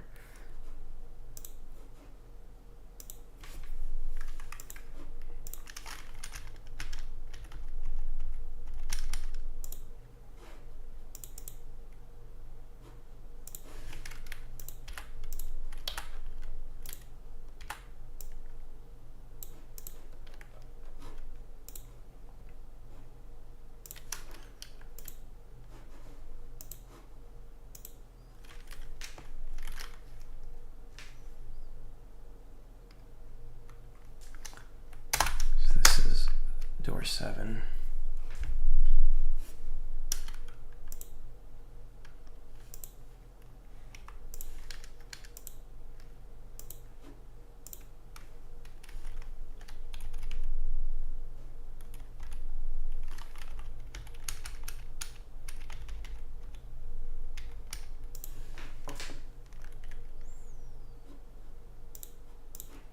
And this will be door 9.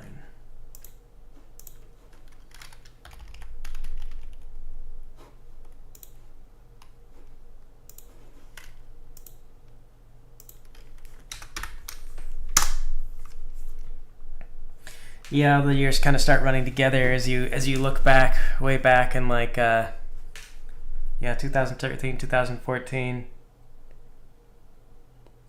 Yeah, it does, I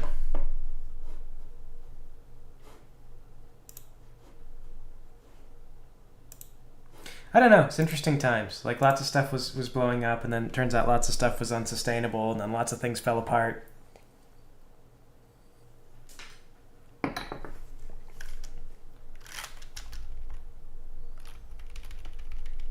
Did certainly feel like there was a lot of activity in general.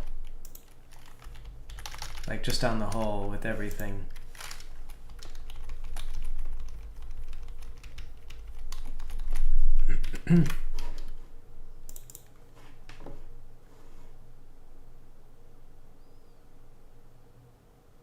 Okay, there we go.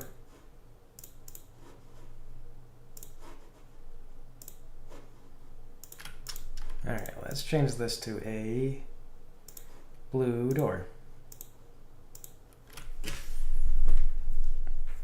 2014 feels like yesterday. I don't know about that.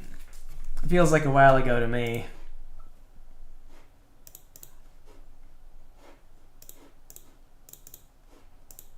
Wait, you're supposed to be a blue door. No walking. Direction fix.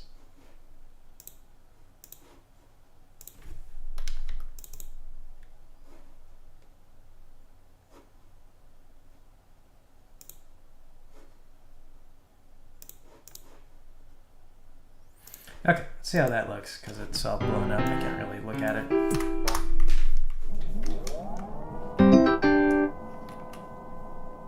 I don't think I ever went to BronyCon either.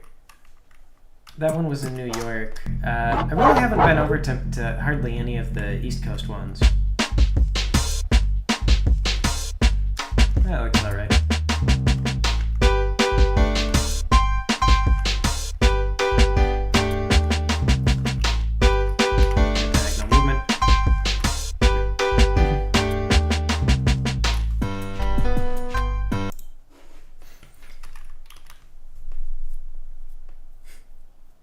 It's interesting. I mean, I feel like I mark time a lot more based on my son's age, and so like going back. Oh, I don't know. Like my kid hits like certain age milestones where he's doing this and then he's doing that, and so there's like the baby years is like a stretch, is like a chunk of my life, and then the like when he starts walking is like a chunk of my life, and then preschool days and school. So my life feels broken up into like compartments of where my child is at in life nowadays. So to me, 2014 feels like a really long time ago, because that was like even before my kid. That's like a whole section of life that like it's all kind of, but there's like a bucket there too, but it was like a bucket. It's several buckets ago.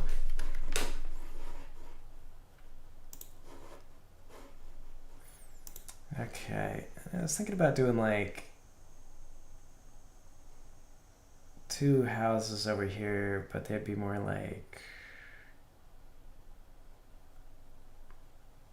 I guess they could also be like 4, 1, 2, 3, 4.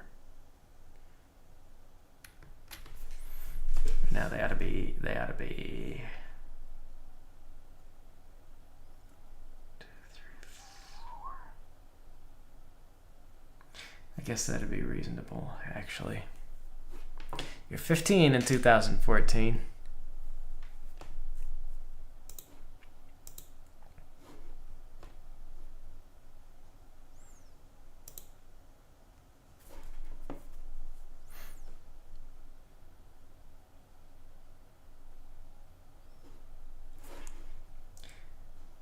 You're 18.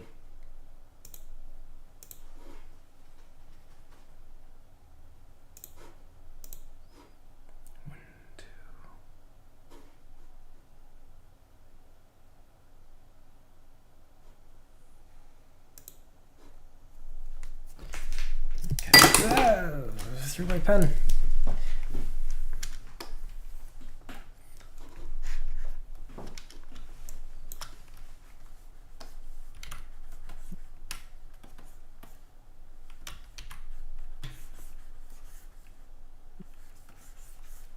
Hello? Hello. Wow. It's really you. Yep. It's the Discord that I'm usually in, so it'll be me.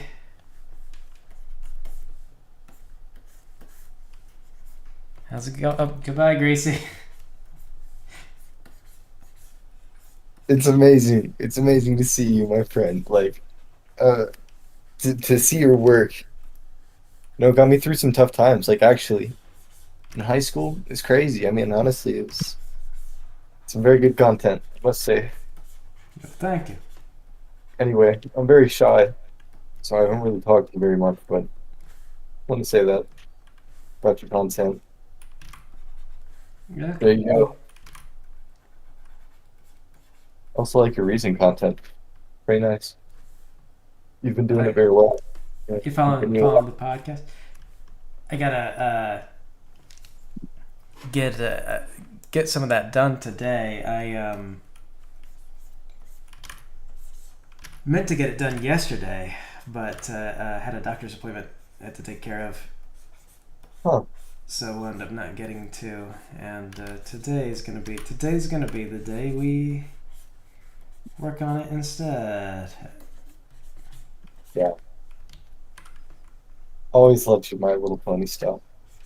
So relatable. Really is. Really encapsulates modern life. Very good way.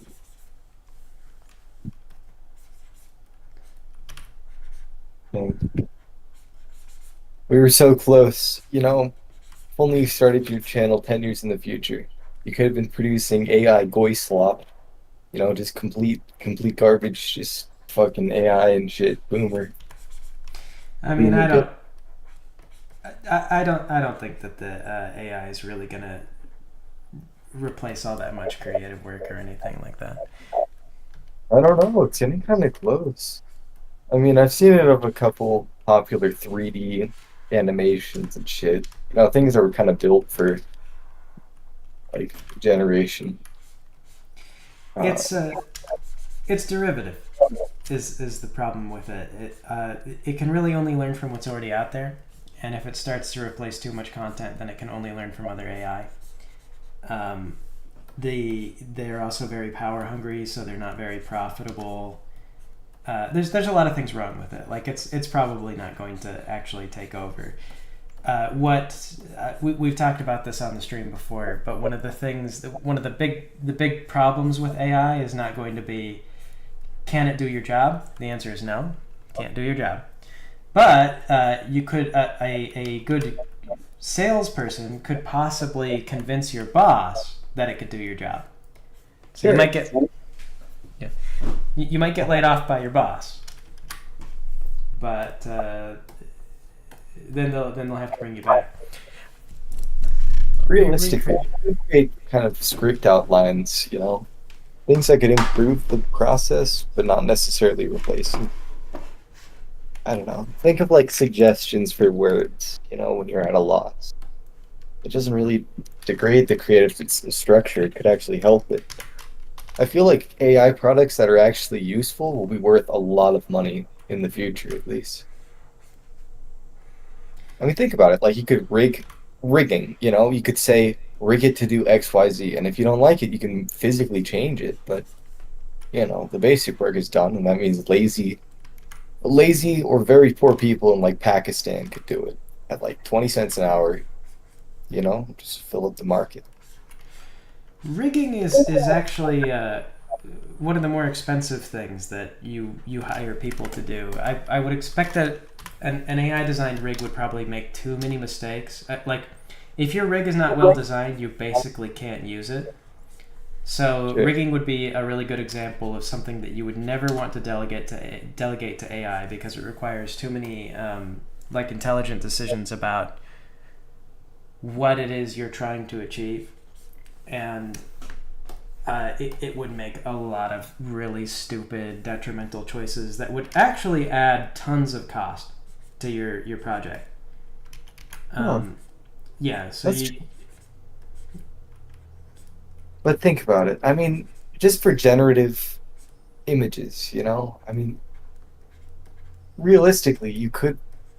I mean, it's hard to turn a profit on that kind of media already, but very soon, as soon as they can actually come up with scripts that make sense and I can actually understand, you know, uh, I remember somebody talking about how movie scripts could eventually be written by AI just because of how good they are at writing these deep stories that you know, deep stories in general.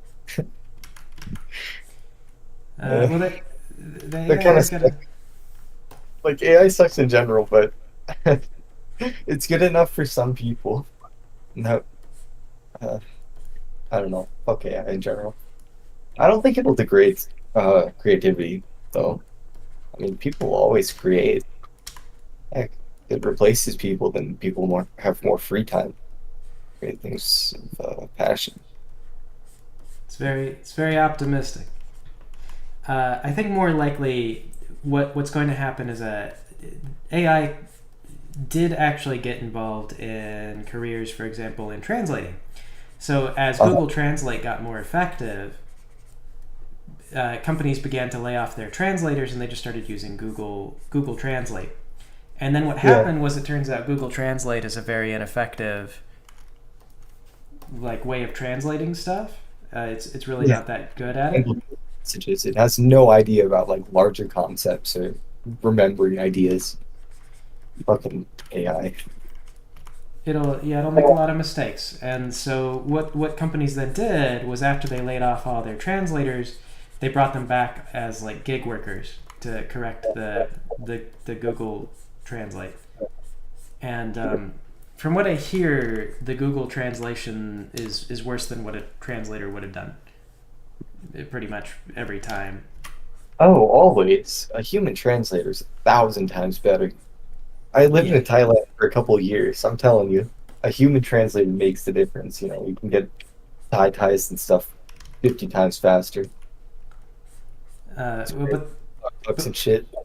but Uh, what it did do though is because they laid off all the translators and then went to AI is that they when they hire them back they pay them less. So they lowered the income of translators. So oh, like it got it. Accurate statement. Well, it yes. depends. It kind of forced translators into a high and low strategy because some of them are very cheap if you can get them online or like a video chat or something. But you know, some of these real ones, they attack the higher end of the market. I don't know. For Thailand, they demand higher salaries, but to us, it's like $100 a day. You know what I'm saying, yeah. Well, anyway, I wouldn't use AI for rigging. It would make shitty rigs. You wouldn't be able to really use the rigs. It would cost your company more time in the long run because the rigs would be poorly designed. Your animators wouldn't really be able to use them because they'd be a mess. Like they wouldn't have the joints would be just in shambles. Mm. So yeah, I don't know. I don't really see that much potential in AI as a way of replacing people. It's too expensive, and then ultimately, if it ever took off the way that they said it did, then it'll just lead to a situation to where basically everything is going to be owned by the companies that create the AI, because you'll never be able to make those server farms on your own with your own money. I mean, they guzzle power. The power grid cannot handle the amount of power that they require. There are so many things wrong with AI, just on a logistical level, that it seems pretty unlikely that it's going to go anywhere anytime in the near future. Also, it's not AI. It's just they're just large language models. There Sure. are use I feel like a cases. general purpose AI though, like an actual artificially intelligent something, you know? Imagine the cybernetics revolution that's about to come. Eh, eh, Uh, well, large language models are not actually artificial intelligence. Like they're not intelligent. They don't know what they're doing. They don't make any assessments. What they do is they're pattern recognizing machines, Yeah, and we still they haven't created a general purpose AI. Definitely agree with that. uh,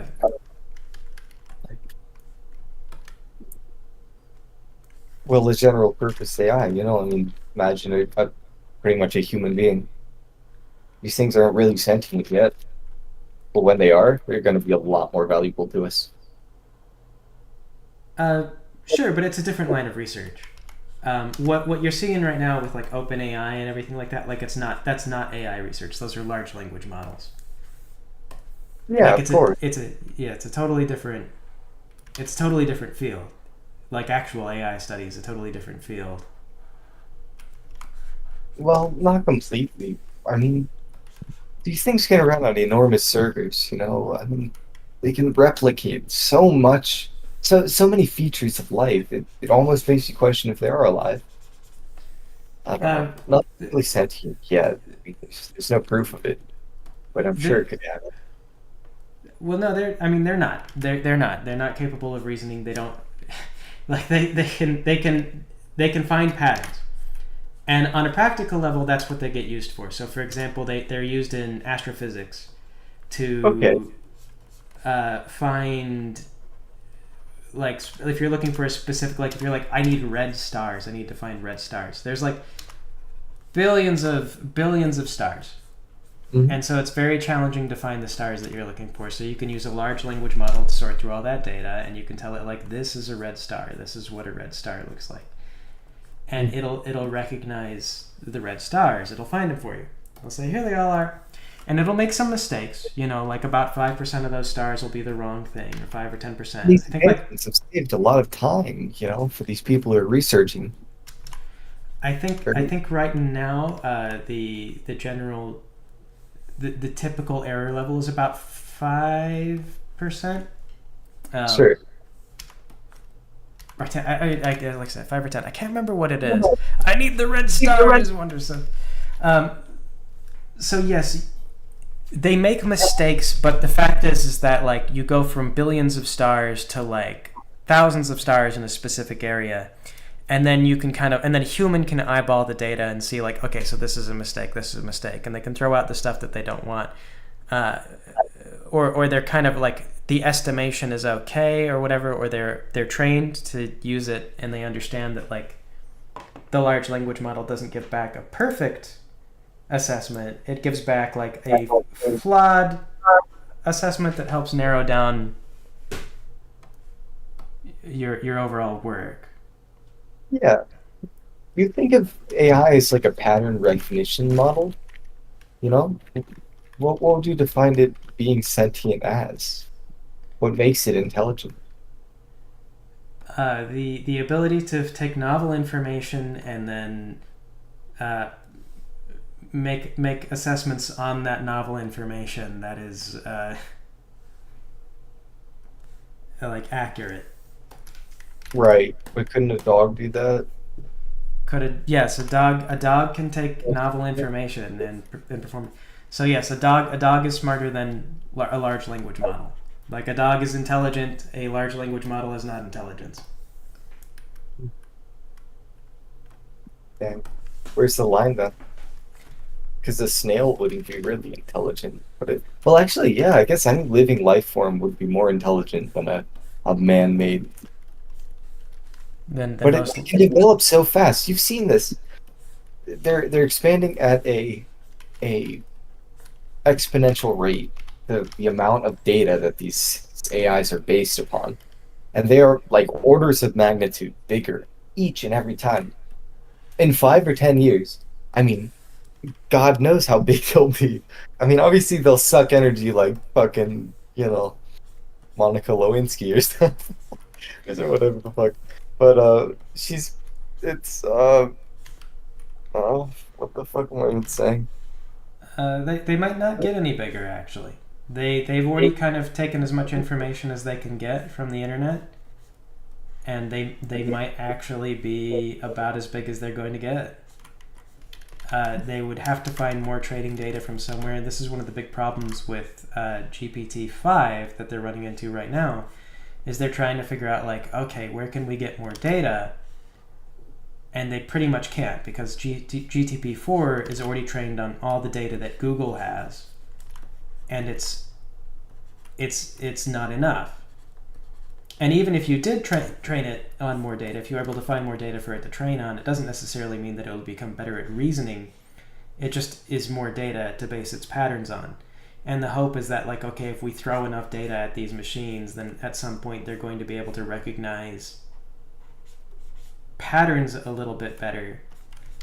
But they're still fundamentally just going to be large language models. Like, they're not going to develop any level of sentience or, like, proper reasoning or anything like that. Maybe they could be trained to. No. Imagine an AI in a robot that actually has access to a visual stream of data, and it can make judgments based on that data. There already exist some systems like that. Uh, it's still in its infancy right now, but AI is the future. Think of warfare. I mean, for God's sake, the drones, you know? Uh, Okay, but again, though, AI is separate from large language models. AI and large language models are not the same thing. yeah, fair enough. Yeah, I don't know where they're at with the field of AI, like exactly is how close they are to developing actual functional AI. But large language models are not that. The LLMs, the stuff that people are using now, like DALL-E, that is not AI. Those are just pattern machines. Yeah, yeah, they are. Okay, I gotta go. Bye, Greg. Okay, goodbye.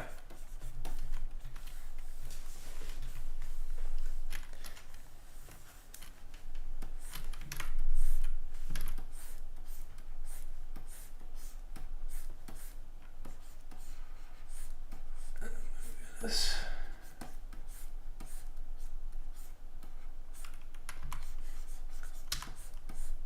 Yeah, it's gonna revolutionize everything. It's gonna revolutionize. It's mostly marketing. Ironically, I would bet that AI, although marketing is data analysis is one of those. It's like one of the most employed jobs in the country, I think. And that's just like reading.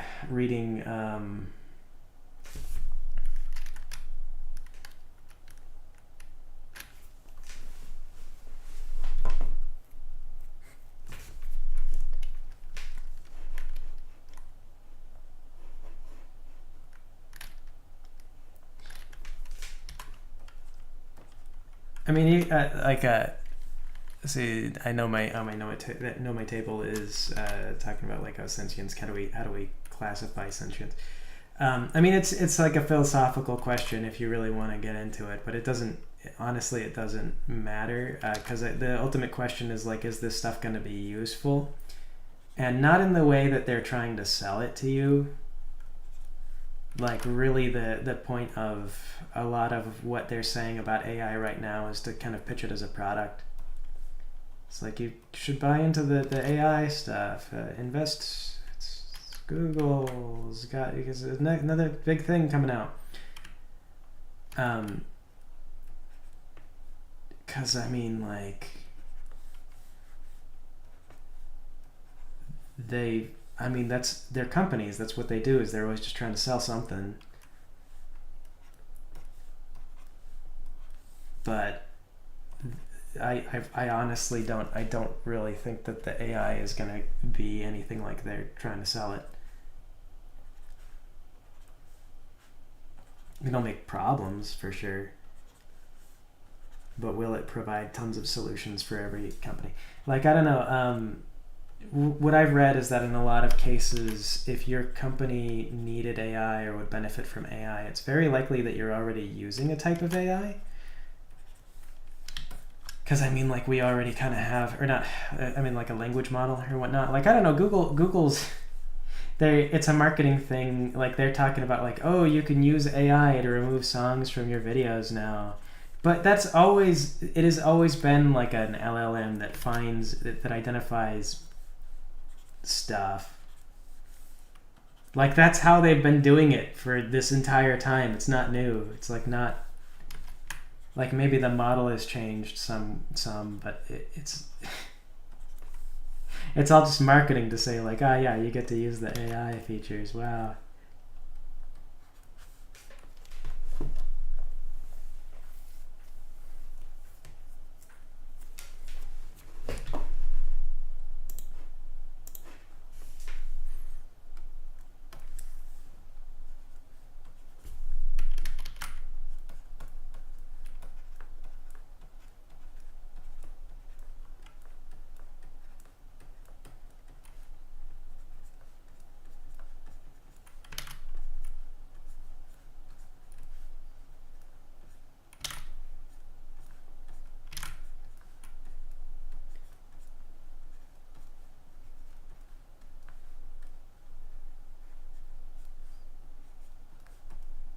But I don't know. I think it captivates some people because I feel like I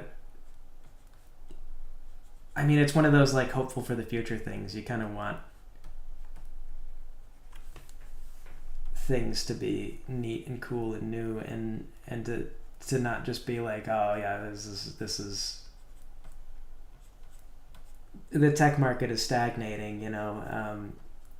Because I think that's what's actually happening is that the tech market is just kind of stagnating at this point, and they're kind of coming up with, you know, like, oh, we've got NFTs, we've got Bitcoin, we've got so many, oh, it's all the future, you know, invest now, you better get on the ground floor. But I don't honestly think at this point, like, they've captured a lot of things, they've become powerful monopolies, and it doesn't feel like there's a lot of innovation in tech anymore. Like, I don't know. I'm always more frustrated by the latest innovations than I am like excited about them. Because most of the time it's stuff like this. They're just like changing the terms of service to where now I have to do whatever they want to do, which is always like just be more trapped in their ecosystem. I don't know. I hate that they do that.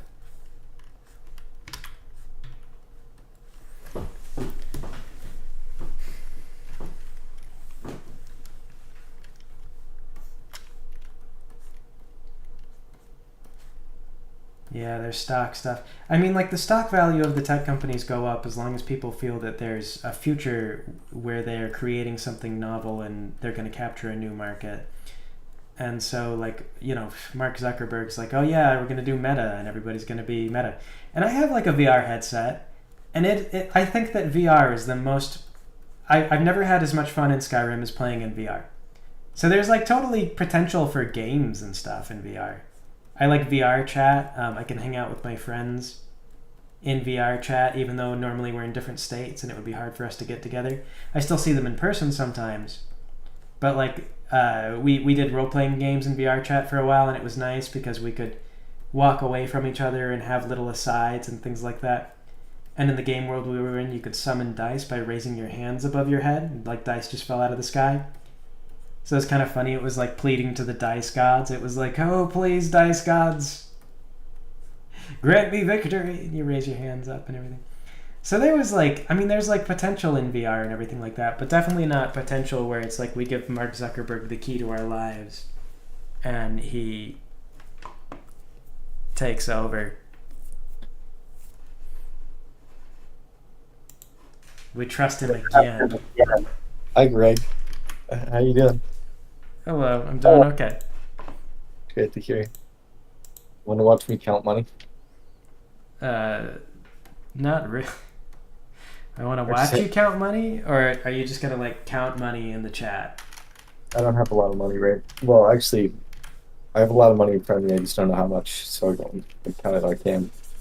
I mean, if I had cam permissions, which I don't, or do I? Oh, I do. Yeah, You want to watch it? you can stream yourself counting money if you want. That's great to hear. All right, I'm gonna be counting 25. Each of these is 25, and there you go.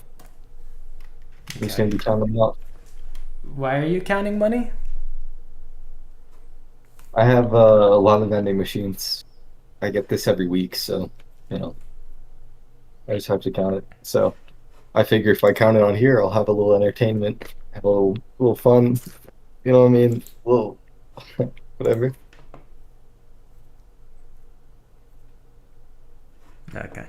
Aaron was Tower Point Size. So it feels like everything that they would call AI. It just feels like it would have been a bot years ago. Yeah, well, because it's a big marketing push now. They slap it on everything, so they can sell. You know, get your AI driven stuff. Sure. I mean, AI. you can definitely see a couple stock drives that have been driven by it. I mean, look at Nvidia for, you know, Nvidia just hit $1 trillion of valuation, just because of their newest AI chips and their future ones that are promised. Well, I think Nvidia's got a huge stock valuation because they're what are they now? Like they're practically a monopoly in GPU sales, and like GPUs are important for tons Sure. of things. See, they actually specialize in the design of it. They don't actually create it. They don't have fabrication units. They just design it. Uh, so what they theoretically can do in the future, that's what affects the stock price, just because of what's expected to happen. What was I? Oh, yeah.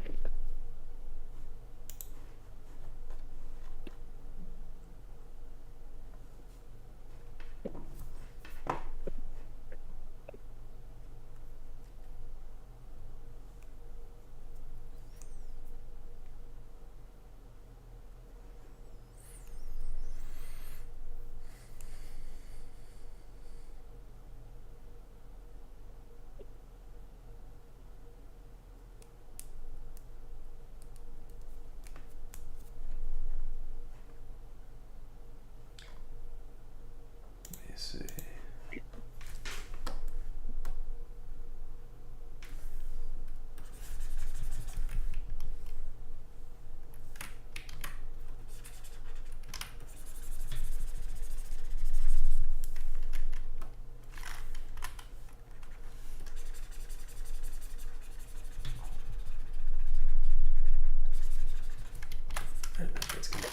There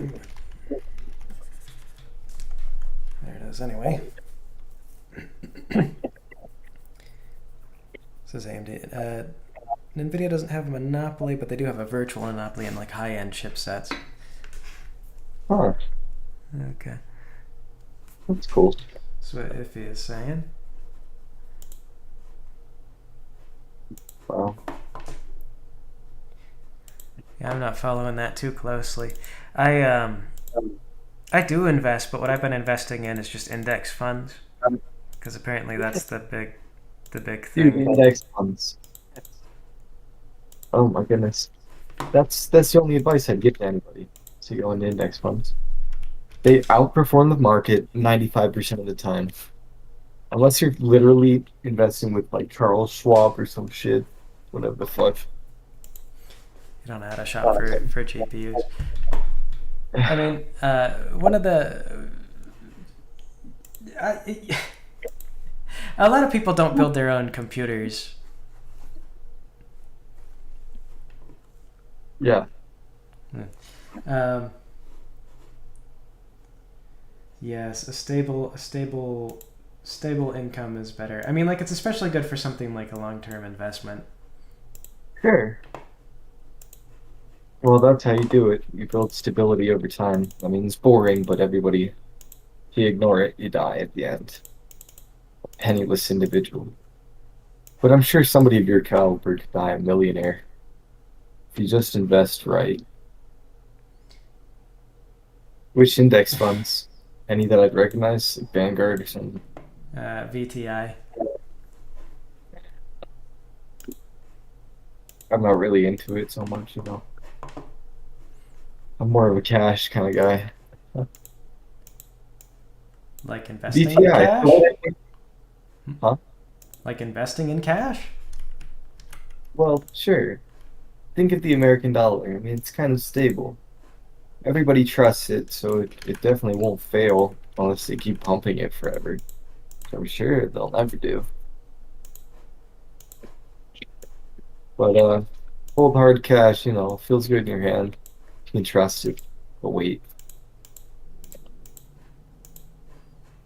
I'm not. Oh, there it is.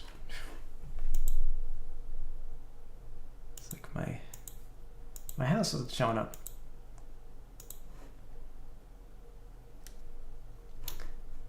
Okay, shittles.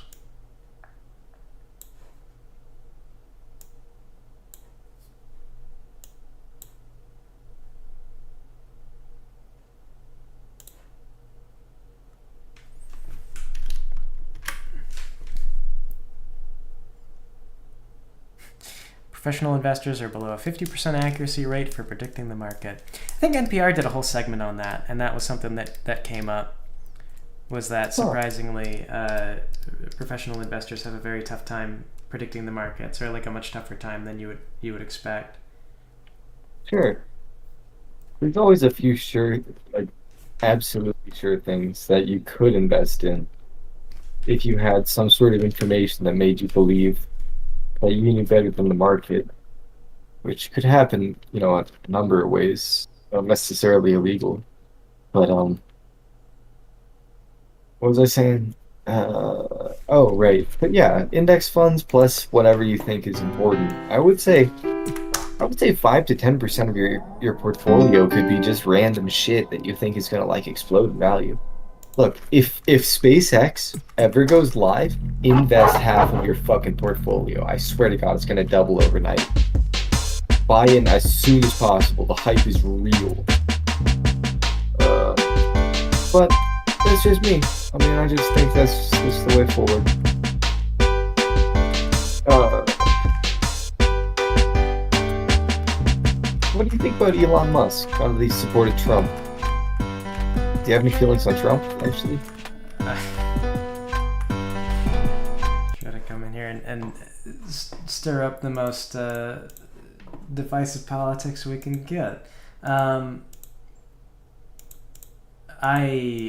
think that Elon Musk is also very much about marketing, and that's a lot of kind of what he's about.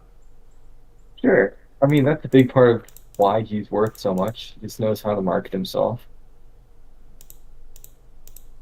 Elon is out for profit, and I feel like backing Trump. I mean, I don't know. It's a good sign for Trump, that's for sure.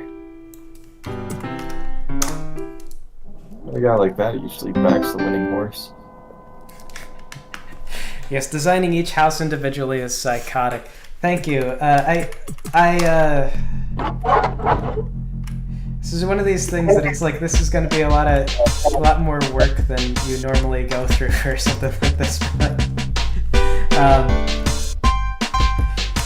It'll make it all feel a little bit more.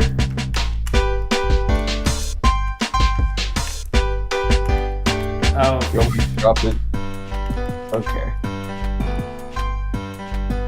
How do I say? It'll make the whole thing feel a little bit more like alive, more individual, and less like a typical RPG Maker game.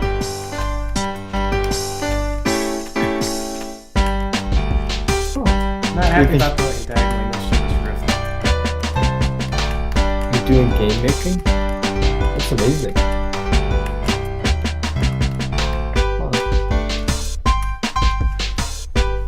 Thank you for making so much amazing content, Craig. I'll continue to watch it in the future. I gotta wonder if maybe I can move this up a layer. Maybe that would change that? I kind of don't like how it clips through the roof. That music is really loud.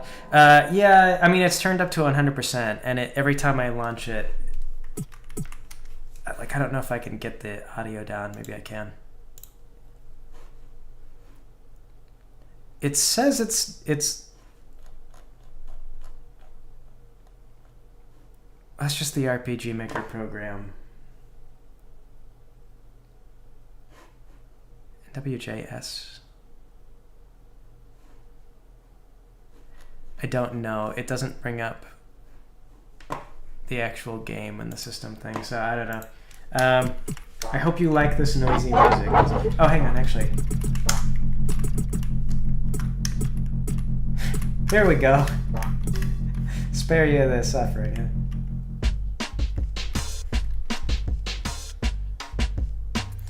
Yeah, it's all by hand. Still clip. I guess the most practical thing I could do is just prevent you from walking back there.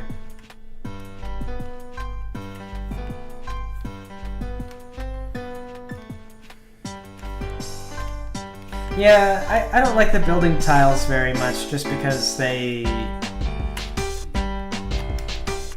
Well, I don't know. I've seen people do great things with building tiles. I guess mainly I just kind of wanted to draw all the individual houses.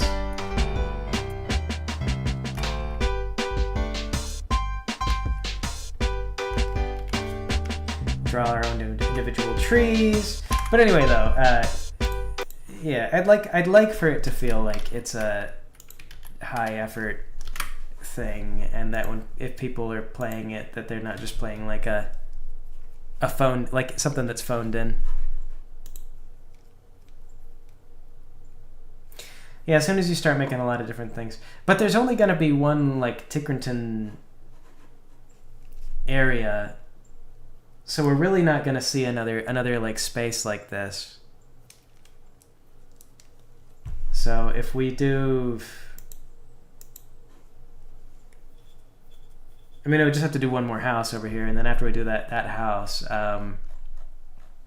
can do trees and things like that, but we're never going to get another Tickerton. Everywhere is going to be relatively unique.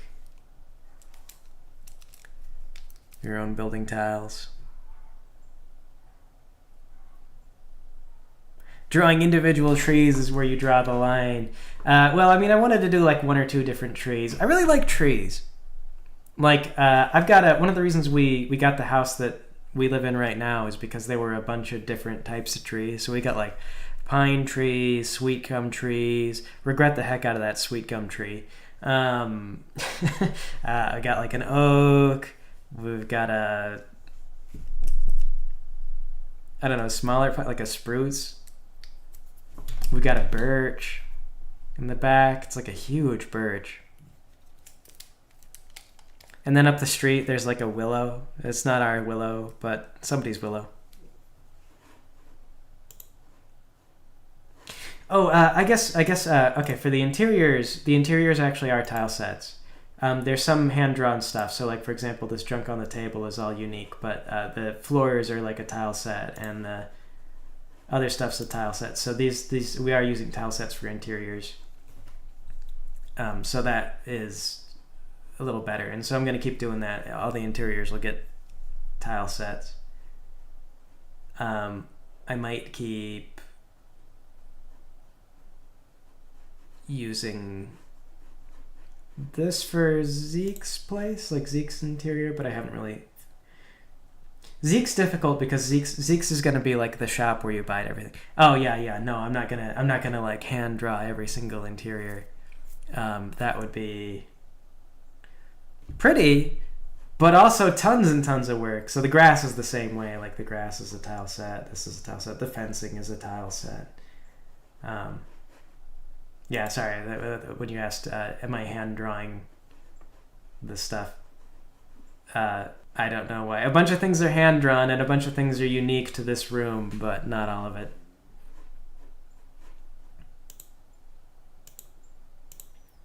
But that said, I am really hungry. So I think we'll probably end the stream here because after lunch, I want to try and get done with the next Not D&D episode, cause I'm it's supposed to be up today. I meant to get it done yesterday. But anyway, though, yeah, I guess that's it. I will go get lunch. So for those of you hanging out in there, I never can see the numbers or how many people or who or what. But everybody is tuned in. Thanks for joining me, and we'll see whoever catches it again on Monday. So you guys have a good weekend.